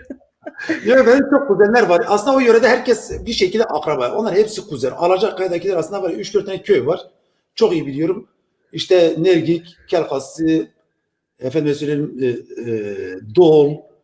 Aslında hepsi akraba. Zaten tipleri hepsi birbirine benziyor. Tamam, herkes biraz kendisi böyle ayrı şey yapar da hepsi birbirine benziyor. Hepsi akrabadır. Burada Deza Gulam yazmış, bir parça ismini bilmiyorum. Şahin Ordu, dili Gulam yoktur, rengi yoktur, ırkı yoktur, yüreğine dokunan her kelime anlamı gizlidir otunda. Aşk ile demiş. Gene Alaca Yakalı, Diyarbakır'dan izliyorum diyor Fethi Renas Kaplan. Bizi izleyen herkese teşekkür, saygı, selamlarımızı iletelim. Peki size, ikinize de soracağım. En sevdiğiniz Kırmançki kelime, Zazaki kelime nedir? Ya da Kurmancı da olabilir. Tarık, senin ana dilin o. Tarık ülkeni sen söyle, sonra ben Ama söyleyeyim. hiçbir şey aklıma gelmiyor ki. Hangisi olabilir? Benim mesela Kırmançki'de şeyi çok seviyorum. Ha hu diyorlar ya. Ya da fam. Fam kelimesi çok hoşuma gider. Bir de sujiye, iç sızısı diye bir kelime. Ya benim sevdiğim kelimeler mesela, ben gulbiza kelimesini çok severim. Gulbiza. Ne anlama demek geliyor? Nergiz demek. Sazaca'da nergiz demek. Gulbiza ismini çok severim. Yine aynı şekilde mayek veyahut gumçalık. Yani mayek ve gumçalık aynı anlamda gamze demek. Hı hı. O kelimeyi çok seviyorum. İlk defa duyuyorum Gamze. Evet, gamze, gumçalık. Gumçalık bazı yörelerde bu kelime hiç duyulmamış ama bizim oralarda var yani. Sonra şemok. Şemok kelimesini çok severim. Sincap mıydı? Ne şemok ben demek. Ha, ben. Siyah ben olur ya burada. Hı hı. Şemok, bazıları şemok derler. Bazıları şemok derler. Ama öyle tahmin ediyorum orijinal şemok olması lazım. Özellikle ben bir halamın kızına da söyledim. Çünkü onun bir şemogu vardı. Hı hı. İsmi de Nazime abla. Dedim ya abla bunun Zazaca ismi neydi ben unutmuştum. Bana şemok dedi. Bence bunlar böyle sevdiğim kelimeler. Hep böyle unutulmaya yüz yüze kalmış. Artık kimsenin kullanmadığı ama çok güzel bir ahengi olan kelimeler. Gunçalık, efendim gülbiza. Mesela gülbiza çoğu kişi şey bilmez. Nergiz olduğunu bilmez. Hmm. Ben başka Nergiz'i farklı hatırlıyorum. Burada bir kelime var, okuyayım mı? Küfür olmasın Ahmet Hakan Vergi. Ben o hol en sevdiğimizdir diyor. Küfür değildir inşallah. Yok ben o iyi olacak. İyi olacak ha. İyi olacak. Ben o evet. Şey vardı abi. Kalakız u gongila. Ha, kalakiz mesela. Benim sevdiğim odur. Tarık'ın da sevdiği Zazaca kelimelerden kalakiz. Kalakiz demek Türkçesi tahterevelli. Tahterevelli. Ha. Evet tahterevelli kalakiz demek. Bir de gongla demek. Beşik ama çocuk beşiği değil. Herkesin salandığı salıngaç olması lazım. Peki herkes izleyenlerden o zaman rica ediyorum. Herkes en sevdiği Kırmançki Zazaki kelimeyi yazsın. Peki lakabın var mı Kırmançki Zazaki? Vallahi köyde bir ara böyle amca oldu bana diyorlar, pelpelik diyorlardı. Siz perpelik diyorsunuz dersinde pelpelik kelebek demek. Kelebek. Hı. Evet. Kelebek adında bir şey vardı. Bir de köydeki ablam ve ablamın yaşıtları herkes bana halu derlerdi. Halu, dayı derlerdi. Bir şekilde ben çocuktum ama ona rağmen bana halu derlerdi yani küçükken. Bana bazen gıncıklı diyorlar. Bu saç kıvırcık olunca, dağınık olunca. Evet. Sana da diyorlar mı? Çıngırık, gıcık çıngırıkın ara sıra söylerlerdi. He. Senin saçlar daha kıvırcıktı biraz. Saçlar beyazlayınca saçın yapısı da değişiyor. Bayağı bir gıncıklısın aslında sen. Herkes Evet. burada bir şeyler yazıyor. Estora Zafaskına demiş biri. Herhalde en çok sevdiği kelime o. Umarım herhalde. Mutlu Esra Zafaskene de çimontu veni. Sinaye demiş, gözde demek ailenin. Herkesin sözleri var herhalde. İlk başta küfürleri de öğreniyoruz. Benim bir kuzenim bana şey diyordu bir ara. O birisi tımar yazmış. O nasıl bir şeydi ya? O tımarı orada kim yazmış? Kaçırdı mı? O çok ilginç bir kelime. O nasıl Ahmet Hakan Vergi yazmış. Bilmiyorum, küfür değildir inşallah. Ne? Tirmar. Tirmar. Tamam. Tirmarın ne olduğunu anladım. Tirmar en tehlikeli yılandır. En ince, çok ince bir yılandır. O yılan türüdür. Tirmardır. O çok tehlikelidir. Yani o niye onu çok seviyor ki? Hayret. Kerkinç yazmış birisi. Rostem Ekal. Kerkinç ne demek acaba? Kerkinç ne demek? Yengeç demek. Yengeç. Evet yengeç. Ben de yengeç herhalde. Ben de seviyorum. Yani bana hatırlattığı için de ayrıca seviniyorum. Hem o hayvanı seviyorum hem de tipini seviyorum. Sinaye'de gözde demek. Ailenin en gözde kişisi anlamında. Kurmancı de Badil Heva yazmış. Sinaye gözde demek veyahut gözde demek yani aslında sınanmış yani ispatlanmış o da olabilir. Yani testten geçmiş oradan o da olabilir. Tirmar yılan demek. Evet. Eze Ordu Adem Halo parçasını geliştirerek albüme alın diyor. O ilk yazdığın herhalde 19 yaşında söylediğini. Tamam. Çıngıra Yaşı Kıvırcık. Biz Hozat ne yazmış? İnönü'yü alarak Tahterevalli'ye Darnokoçik deriz demiş. Doğrudur. Dersimde Darnokoçik derler. Doğrudur. En güzel kelime daye demiş. Kırmançki gerçekten güzel bir dil. Sen iki dili de konuşuyorsun. Hani biri tabii ki anandan ilk öğrendiğin dil. Kendin hem de diyorsun bu dil kaybolup gitmekte. Şimdi benim bir tarafım Kürtçe konuşuyor, bir tarafı Kırmançki de konuşuluyor bizim ailede şu an. Hani ortak kelimeler de olsa iki farklı dil. Yani ben biraz da şeye bakıyorum. Hani konuşan kişinin de ahengi, dili belki muhabbeti de bence dile etkiliyor. Kırmançki bana daha yumuşak geliyor kulağa. Doğru diyebilir miyiz Adem? Şimdi hiç kimseyi ötekileştirmeden soracağım ama. Ya tabii bana sorarsan ben derim ki yani Zazaca kadar güzel bir dili yoktur derim yani. Bunun hiçbir ayrı da yok. Herkes kendi dilini sever. Herkes kendi dilini biraz üste tutmaya çalışır. Ama tabii bizim dilimiz tabii ölmeyle karşı karşıya olunca tabii bizim bu biraz böyle abartılarımız biraz daha yüksek oluyor yani. Biraz doğal bir abartı ya da ben karşı değilim. Çünkü gerçekten dil ölmek üzere veyahut sahip çıkmazsak öyle tahmin ediyorum bir 20-30 yıl sonra bu dili kimse konuşmayacak. O zaman hemen bir tane daha türkü söyleyelim. 2,5 saate yaklaştık. Herhalde 100 kişi şu an izliyor bizi. Hem Periskop Evet. Twitter'den yayın yapıyoruz. YouTube'dan, Facebook'tan. Evet. O zaman İzleyen herkes de yayınımızı sonra beğenmeyi, paylaşmayı ve abone olmayı da unutmasın. Eyvallah. İlerleyen günlerde gene bu dilde programlar yapmaya başlayacağız. Evet, yeni belki kelimeler geliyor. Burada da bir kelime hazinesi oluşur. Bence herkes sevdiği kelimeyi yazmaya devam etsin. Burada istek bir parça var. Söyleyeyim ben, hani elçiye zavar olmaz. Siz tabii istediğinizi söylersiniz. Bak, Zuhal Sert. Adem iyi akşamlar. Savaş Meher bu. Taner Sert benim sınıf arkadaşım demiş. Ahmet yazmış mı? Snava şer remneva. Söylediği, istediği kelimeyi mi yazıyor, parça mı istiyor? Demin bir parça verdi burada ya. Yok öyle bir parça yok. Adem bir dakika, bir parça isteniliyordu demin. Hangi parça? Bilmiyorum. Biz Olmazsa- şey yapalım. Son bir parça, yeni bir parça çalışalım. Tamam. Gerçekten 2,5 saat olmuş. Yavaş yavaş yorulduk zaten. Arkadaşlar çok sağ olsunlar. Evet. Çok teşekkür ederiz hepsine. Zaman su gibi akıp geçti ama yavaş yavaş bitirelim bence. Yeni parçalardan birisini çalalım istiyorsan Adem. Buna bak. Tamam. Ya şimdi biliyorum bizim yöremiz biraz böyle şeydir. Dersim gibi değildir deriz. Biz böyle biraz daha tutucuyuz. Şarap üzerine bir parça yaptık. Bir şarap üzerine bir parça okuyalım. Tamam. Tamam mı? Bütün Hatta- günahların boyuna bizim... Sen bir ara düşündüm, bugün dedim programda bir şarap rakımı içsem dedim. Yok o kadar değil. O kadar değil. O kadar da içelim. dedik uçmayalım. Sadece su içiyoruz bugün. Tamam, ben de kahve içiyorum vallahi. Tamam. Şimdi zaman gelmiş. Şimdi kendimizden geçmenin zamanı gelmiş. Bir şarap açtık. Kesinlikle haram değildi. Sen de gel şu fakirlerin sofrasına, senin de muradın yerine geçsin. Öyle diyelim tercümesi. Tamam mı?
شربا كردم قد حرم نبي ما شربا كردم قد حرم نبي هبت روشم صفر فقيرم ما شربا كردم قد حرم نبي دبت روشم صفر فقيرم دم ومرادي تشرجع عباس دلالم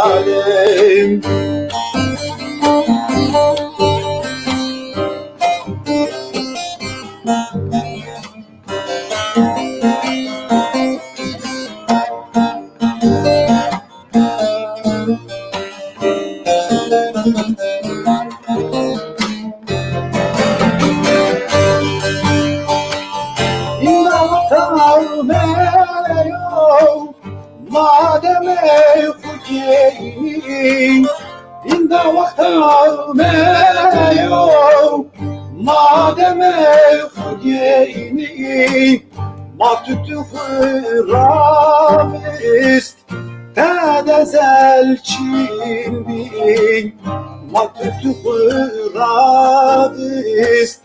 Bedebur için bir ebetiz yok bafin sıfır fakir oldu matükü afiz Dedezel çin bir ebetiz yok beşin sıfır fakir oldu ومرادي تشرجع كرواي بلالي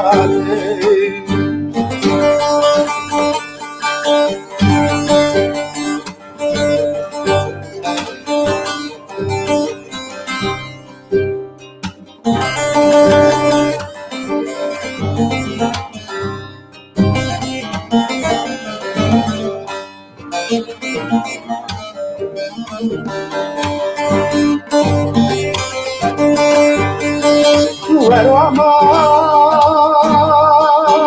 bezone was çıkası kadar duaya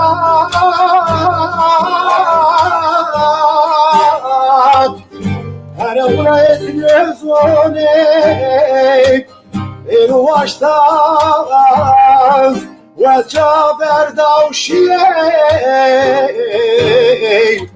هرو عماس ذاكر ودت بي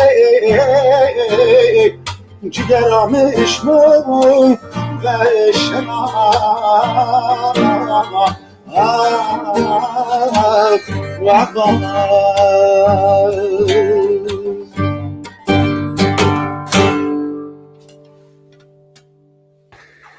Evet, ağzınıza yüreğinize sağlık. Bu arada istek parçayı buldum ama gene kaybettim. Yorumları da yansıtmaya çalıştım ekrana. Evet, son olarak Ben orada bir şey gördüm çok hızlı geçti. Deniz çok rica ediyorum. Orada Maşallah Zereş senin- adında bir şey var. Zereş. Zereş. Orada ne deniyor? yukarı kayayım bilmiyorum vallahi. Tekrar yorum yapsın olmazsa o arkadaş. Kuzenlerinden biriydi herhalde, arkadaşlarından biri mi? Snava Şarremnava. Bir parça istemişti ama bilemedim. Zereş böyle. Yok. Biz bu parçayı bilmiyoruz Deniz. Bu yanılmıyorsam başka bir parça. Hı hı. Bilmiyoruz. Evet, son olarak birçok şeyi belki konuştuk, belki bazı şeyleri konuşamadık, belki eksik bıraktık. Umarım kendimizi iyi ifade edebilmişizdir. Sürçülisan ettiysek affola. Dediğimiz gibi biz dil bilimcisi değiliz. Dil çok bireysel de bir şey bence, yani sadece şey değil. Yani birisi ama gene de bu işi dil bilimcilere bırakmak lazım. Duygusal yaklaşmamak lazım. Ortada bir kirlilik de var, bilgi kirliliği. Bu zamanlarda biraz daha düzeldi ama biz bunları tartışmak değil, ortak noktalarda buluşmak istiyoruz.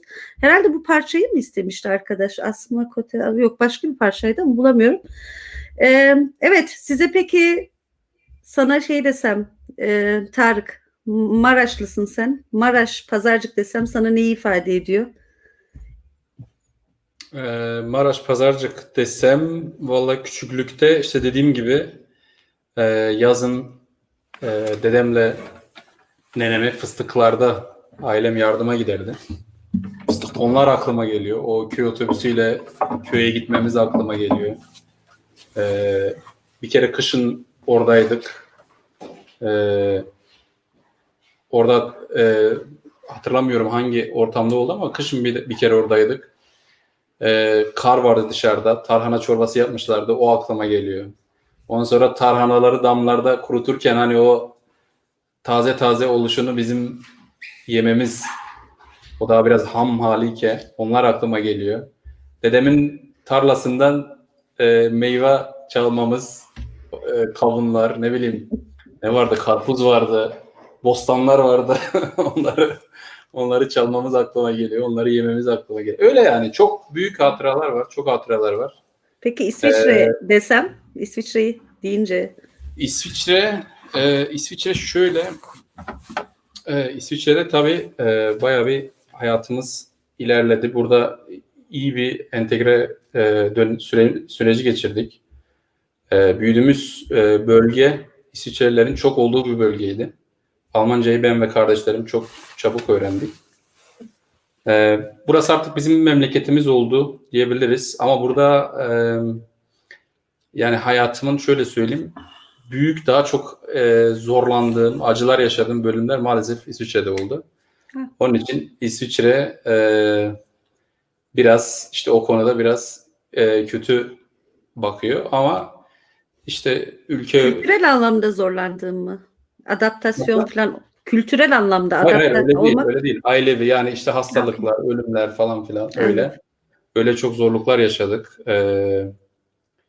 Yani bayağı yordu bizi. Ondan sonra Adem gibi de benim böyle bir okul serüvenim var bu arada. Bırakıp da devam ettiğim, yapamadığım şeyler var. Şu an bir meslek sahibiyim. Bir bilgisayar firmasında yöneticiyim. Öyle yani burada yaşıyoruz artık. Burası yani ben alıştım. Adem biraz bazen zorluk yaşıyor da ben artık buralıyım. Çocuklarım bence buralı. Ama yine de oranın tabii biraz önce sordun. Mesela çok önemlidir. Ben bütün arkadaşlarıma söylerim. Oradakilere de söylüyorum ama beni tam anlamıyorlar. Mesela ülkedekilere söylüyorum. Ya niye yani? Bunun ne şeyi var gibi diyorlar. Mesela beyaz dut. O ağaçlarda dut ağaçlarında o bal gibi olurdu ya. Almanlar onu bilmezler fazla maalesef. Hayır Alman demiyorum. Ben ülkedeki Nasıl? eş dost akrabaları diyorum. Ben yaklaşık yani işte 30 senedir buradayım. 30 senedir birkaç defa tabii gitme imkanım oldu. Ben gidip gelebiliyorum. Ama işte o beyaz dutun o ağaçtan kopardığımız beyaz dutun o tadını, hasretini halen çekiyoruz. Yani bizi oraya çeken daha çok şey var. Yani çok şey var. Sen ruhen mi yani hala İsviçreli olabildin mi? Yani kendini ruhen de oralı hissediyor musun? Ya günlük hayatta evet. Yani günlük hayatta İsviçreli olabildik. Burada dediğim gibi entegre sürecini yaşadık. İşte politik anlamda haklarımızı yerine getiriyoruz. Benim burada bir politik az bir de olsa bir deneyimim de oldu bir partide. Hatta burada yabancıların olduğu bir parti kurduk Luzern çevresinde.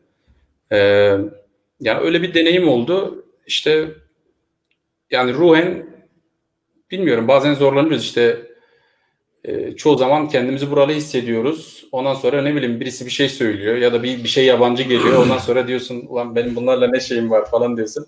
Ondan sonra oraya gidiyorsun. Orada da aynı şey. Yani sen de biliyorsun bunu. Sen de benim yaşlarımda ya da orada doğmuş olabilirsin tahminen. 10 yaşım, ben de 11-12 yaşında geldim. Sonradan geldim. O zaman Ben çok güzel anlıyorsun beni. İki arada bir derede kalıyoruz maalesef. aynen. Peki Adem, sen için hani gurbet desem, İsviçre desem, memleket desem, kelimelerle birkaç kelimeyle nasıl ifade edersin? Vallahi benim söyleyeceğim sadece şudur. Hani gönüllü bir insan kendi topraklarını bırakır. Ayrı bir şey ama zorunlu olarak topraklarını bırakması da çok farklı bir şey. Ben bunu bir şarkıyla dile getirmiştim. Loma adına bir parça söylemiştim. Homa mera kes bi velat neku. Yani şu anlama siz Allah'a Kırmanşki'de hak diyorsunuz. Biz homa diyoruz. Yani şunu demişim. Allah kimseyi ülkesiz yapmaz. Yani bu zor bir şeydir. Yani başkalarının toprağında yaşamak çok zor bir şey. Özellikle başkalarının toprağında kültür yaratmak çok zor bir şeydir. Aslında Avrupa'daki en büyük sancılardan biri de bu. İnsanlarımız burada bir kültür oluşturmaya çalışıyor. Emeklerine saygı diyorum. Çünkü çok büyük bir iş. Ama burada siz yani başkalarının toprağı üzerinde yabancı bir ülkede siz kültür oluşturamazsınız. Yani kendi kültürünü oluşturamazsınız. Bu imkansız. Deneyim var. Ben 5 yıl tercümanlık yaptım Deniz. Oradan biliyorum. Ben deneyimlerime iltica kampında çalıştım 2 yıl. Orada her milletten insanı gördüm. Sri Lanka, Afganistan, Suriye, Balkan, Afrika. Yani işin içinde olmasam belki bu yorumu yapmam. İnsan bir nevi bir ağaç gibi yani kökünden koparlıyorsun. İşte gel burada yabancı bir toprakta aynı meyveyi ver. Zordur. Ama ben az önce belirttiğim gibi yani şu andaki konuşmamızın başında belirttiğim gibi ben biraz avantajım 20 yaşına kadar köyde büyümüş olmam.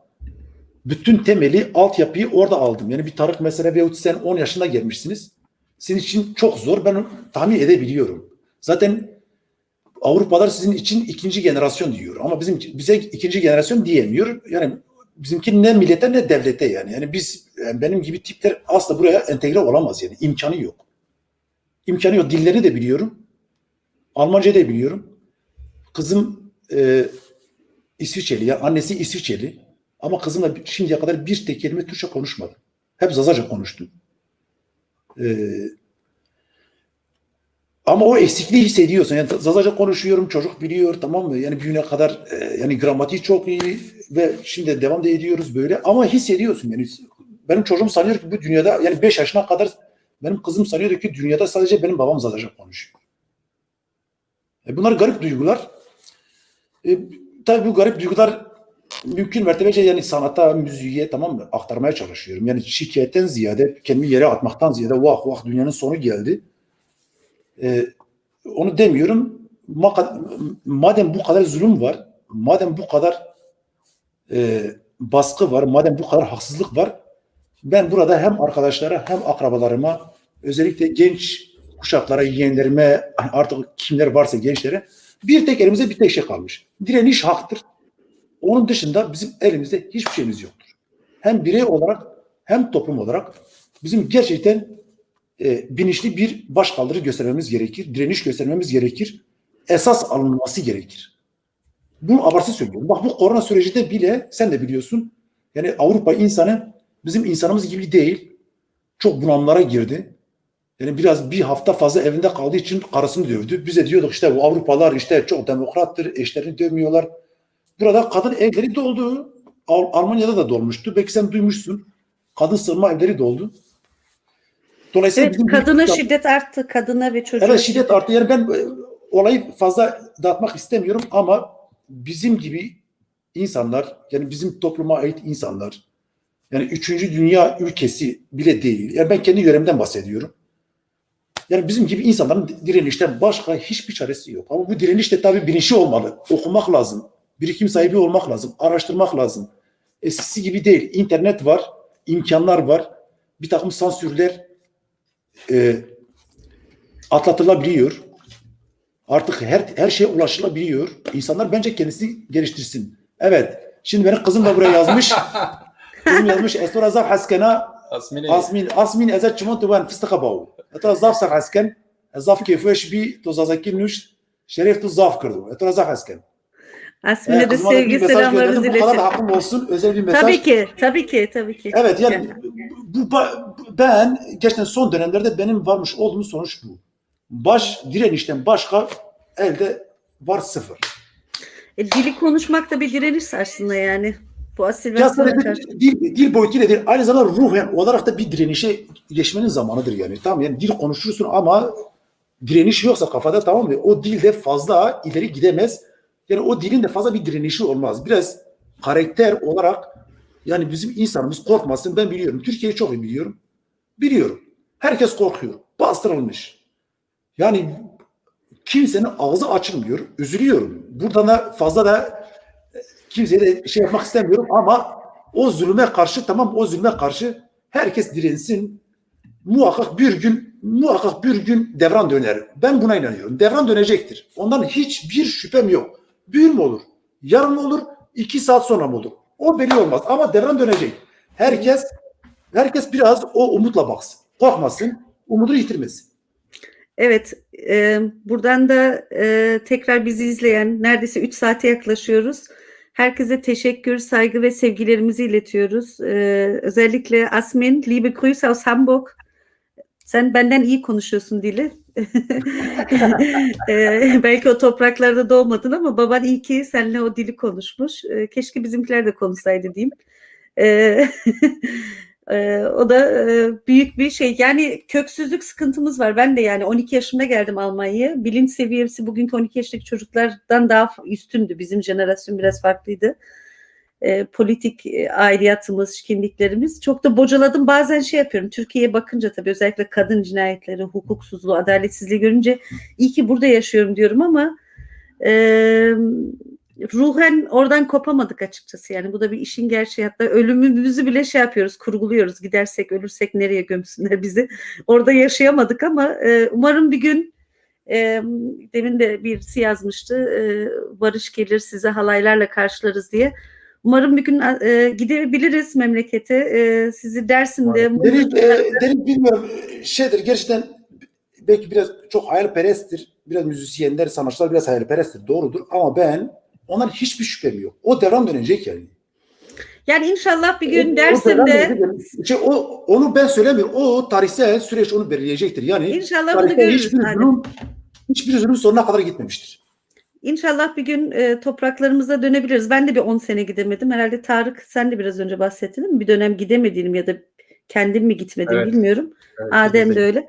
Herhalde ortak duygularımız, paylaşımlarımız var. Ben de bir ilkokulda çalışıyorum. Yani Almanca dilinde neredeyse ana dilim gibi konuşabiliyorum. Ana dilimi konuşamıyorum. Türkçeyi daha iyi konuşuyorum. Ama hep ruhumuz orada, aklımız, fikrimiz orada. Açıkçası ben uzun zamandır çok müzik dinlemiyorum. Eskiden müzikle uyurdum. Çünkü müzik de yani senin müziğin de gerçekten melankolik. Beni böyle darma duman edebiliyor. Arada böyle dinliyorum yüreğim sızlıyor gerçekten. İyi uyutur. Yok valla onun müziğini dinleyince bunalıma girebilirim. Şey yapıyorum böyle. Ama gene de bugün burada sizinle sohbet etmek, müzikleri dinlemek güzeldi. Bence kapanışı da Gulam'ı çok istiyorlar. Lome miydi ismi şimdi? Yanlış telaffuz ediyorum. Hem onu da isteyenler var. Bilmiyorum 2 tane parçayla yeni mi eskilerden kapatalım o zaman. Biz ne yapalım? Bir parçayla bitirelim. Ne dersin? Gel tamam. Nasıl yapalım. İstersin? Sen bilirsin. Bilmiyorum. Bizimkilerin gideceği yok. 3 saate yaklaştık. Sen son sözlerinizi söyleyin o zaman. Hayır. Korona süreci tamam mı? Zaten millet hepsi evde onlara kalsa diyor sabaha kadar takılalım. Sabaha kadar. Yani müzik makinesi değiliz. İşte jeton atıyorsun ya bazı yeni şeyler çıkmış. söyle. Valla Ordu ailesi Gulam istiyor. Çok istiyorlarmış. Ben size bırakıyorum. Bülent. Onu özel sana çalacağız Bülent. Bülent biz onu okuduk sen geç kaldın. Tamam özür dilerim. Başa dönüp dinlesin. Az önce bir tane Fuat adında genç bir arkadaşım var. Fuat Yaman. İnternet üzerinden şu anda Zazaca üzerinde şey yapıyoruz. Keko Adem. Homay Tora Razibu. Orada demiş biz fakir kıtanın çocukları biz boynumuzu eğmeyeceğiz. Bence o çocuk doğru söylemiştir. Yani biz boynumuzu eğmeyiz yani. Bitti bu kadar. Evet. Nesim Ataş da Gaan'da olduğumuzu hatırlatmış. Na asme Gaan diye. Asme Gaan di komme mare velate mare dinare haştiye veşiye biri. Gaan işte Dersim, Muşvarto gibi bazı yörelerde kutlanan bir etkinlik. Onu dile getirmiş. Hayırlı uğurlu olsun. Gagan şunu da söyleyeyim yani sizin Gagan dediğiniz şey bizde kal denir. Kal diyoruz. Tabii ben mezarda büyüdüğüm için bizim orada ne cami vardı, ne okul vardı, ne sosyal bir faaliyet vardı, ne bir şey vardı. Komşu köylerden duyuyorduk. Yani bize de kal var. 13 Ocak'ta ben arkadaşlara teyit ettirdim yani. Benim generasyonumda olan arkadaşlara teyit ettirdim. Özellikle dedim belki programda bu soru gelir ki biraz da aslında haklıyım. Bize de kal deniliyor. Ama tabii zamanla unutulmuş veyahut dejenere uğramış, içi boşaltılmış bir kültür bize de var. Ama biz kagan demiyoruz, biz kal diyoruz. Ama kutlanış şekli, figürler yani ben internette gördüğüm haline söylüyorum. Yani çünkü ben Dersim'de buna gagan denildiğini bilmiyordum. Çocukken sen kendi memleketinde gördün mü ya da yan köylerden mi duyuyordun? Hayır biz bağlı olduğumuz köyler vardı. Bir tane Oğlaman köyü vardı zaten. Geçen gün birkaç tane arkadaş vardı. Hatta biz bunun biraz esprisini de yaptık. Vardı yani çevre köylerde vardı yani. Ve güzel de kutlanıyormuş yani. Çok düzenli bir şekilde kutlanıyormuş. En son çevre bir köy vardı. Bizim bağlı olduğumuz köy. Bunu yasaklamış devlet. Sebebi de şu. Kagan yapmışlar. Geceleyin gidip şey toplayacaklar. Geç toplayacaklar. Yani meyve, sebze tatlı şeker işte meyve toplayacaklarmış. O köyde de bir tane sağlık ocağı vardı. Orada da bir hemşire vardı. Köyler toplanıyor, gidiyor hemşirenin kapısını çalıyor. Hemşire de hayatında tabii kal görmemiş. Hemşire Kagan'ı görür görmez bayılmış. Bayılır bayılmaz. Benim bir arkadaşım anlattı. Kendisi de burada. Diyor ondan sonra askerler tuttular. Köyleri hepsini toparlamışlar. Saçlarını hepsini kazıtmış. Hepsini dövmüşler. Cezalandırmışlar. Bir daha bunu yapmayacaksınız. Odur budur kimse orada kutlamamış. Bir hemşire yüzünden. hemşire bilmiyor. Türkiye'den gelmiş, batıdan gelmiş, Kağan görmemiş. Bizimkiler de rakotak içeri girmişler, tamam mı? Kadıncağız bayılmış, gidiş o gidiş. Ne zaman olmuş bu olay dedin? Efendim? Ne zaman dedin bu olay olmuş? Bu olayı anlatan şu anda şeydedir.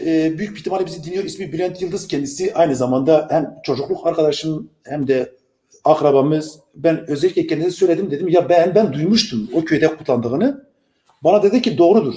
Hikayeyi de biliyordum. Yani bir hemşirenin bayılıp kriz geçirdiğini, ondan sonra karakol çavuşunun bütün o Kağan'da yer alan veyahut Kal'da yer alanların hepsinin saçını götürüp usturaya vurmuş, cezalandırmış, dövmüş. Gidiş o gidiş, ondan sonra bir daha olmadı. Kendisinin bilgisi oldu ama çevre köylerde kutlandığını ben çok iyi biliyorum. Bizim olamaz çünkü biz bir mezraydık yani. Ben o yüzden köyde hiçbir şey hatırlamıyorum. Bizim köyde hiçbir şey yoktu. Ne devlet, ne millet, ne din. Ciddi söylüyorum. Bizde çok anarşist bir köy diyebiliriz. Zaten çevre köydekiler bize de biraz gülerler, biraz bizim de kafa bulurlar, şaka yaparlar. Bir anarşist bir köyüz. Biz hiçbir yere bağlı değiliz. Herhalde onun biraz ruhu da bana geçmiştir yani. Evet, sende bir anarşist ruh var. O zaman son sözlerinizi alalım Tarık. Ondan sonra bir müzikle, son bir parçayla kapatıyoruz. Herkesin yeni yılını tekrar kutluyorum. Özellikle sağlıklı geçmesini diliyoruz. Sana özellikle teşekkür etmek istiyorum. Bize bu imkanı sunduğun için. İşte eş, dost, sevenlerle buluşturduğun için, insanları bu zor dönemde bizlerle buluşturduğu için çok teşekkür ediyorum. Bizi dinleyen herkese selamlar, sevgiler, teşekkürler hepinize.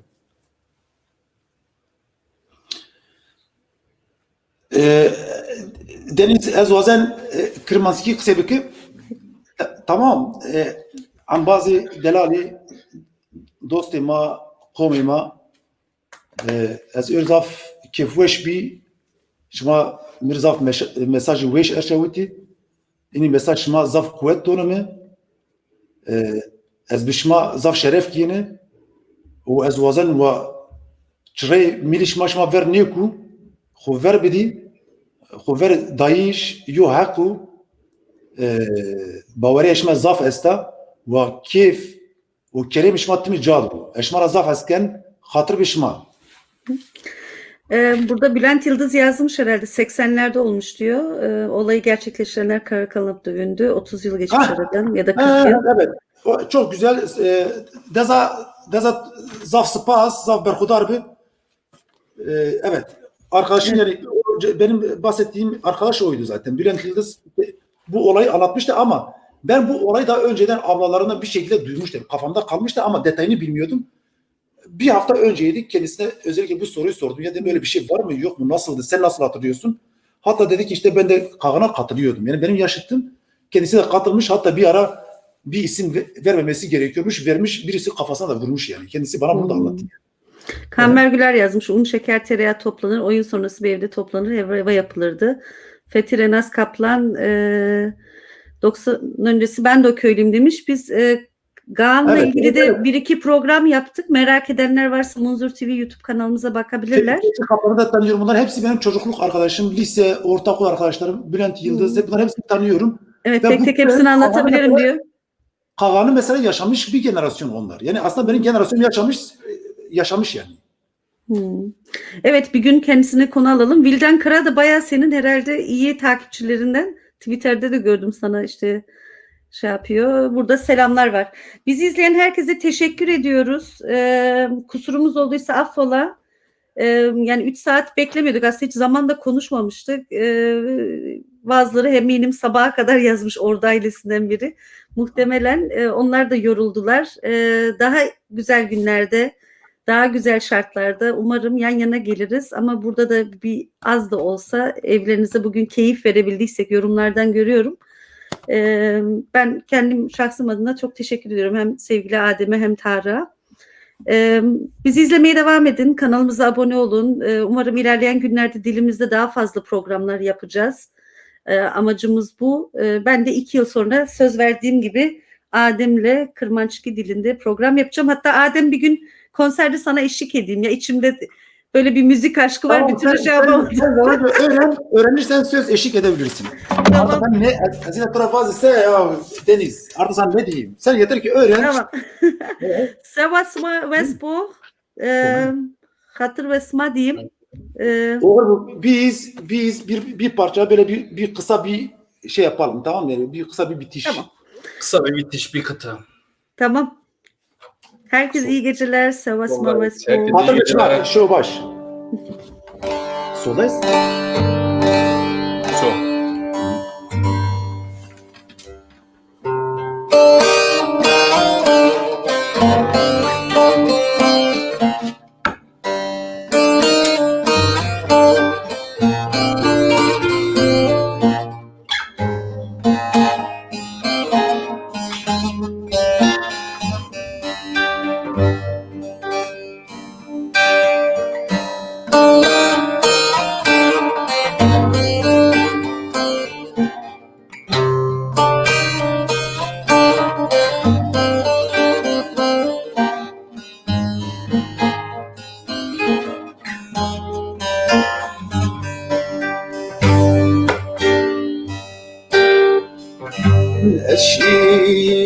Eşigone vesife Mrito veliciniti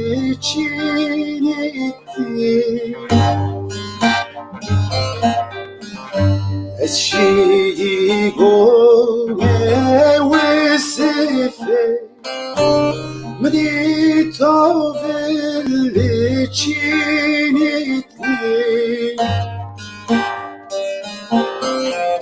Arkauti bir gerdan eyto Arkauti bir gerdan eyto Boyayı dirra ve şirbi Arkauti bir gerdan eyto Arkauti bir gerdan eyto Boyalı yedira ve şirbi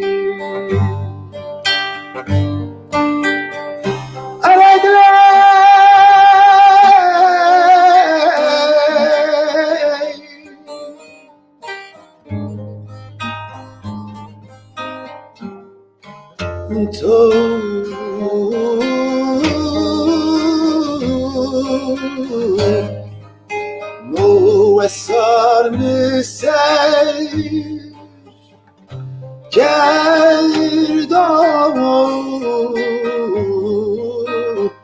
Zmistone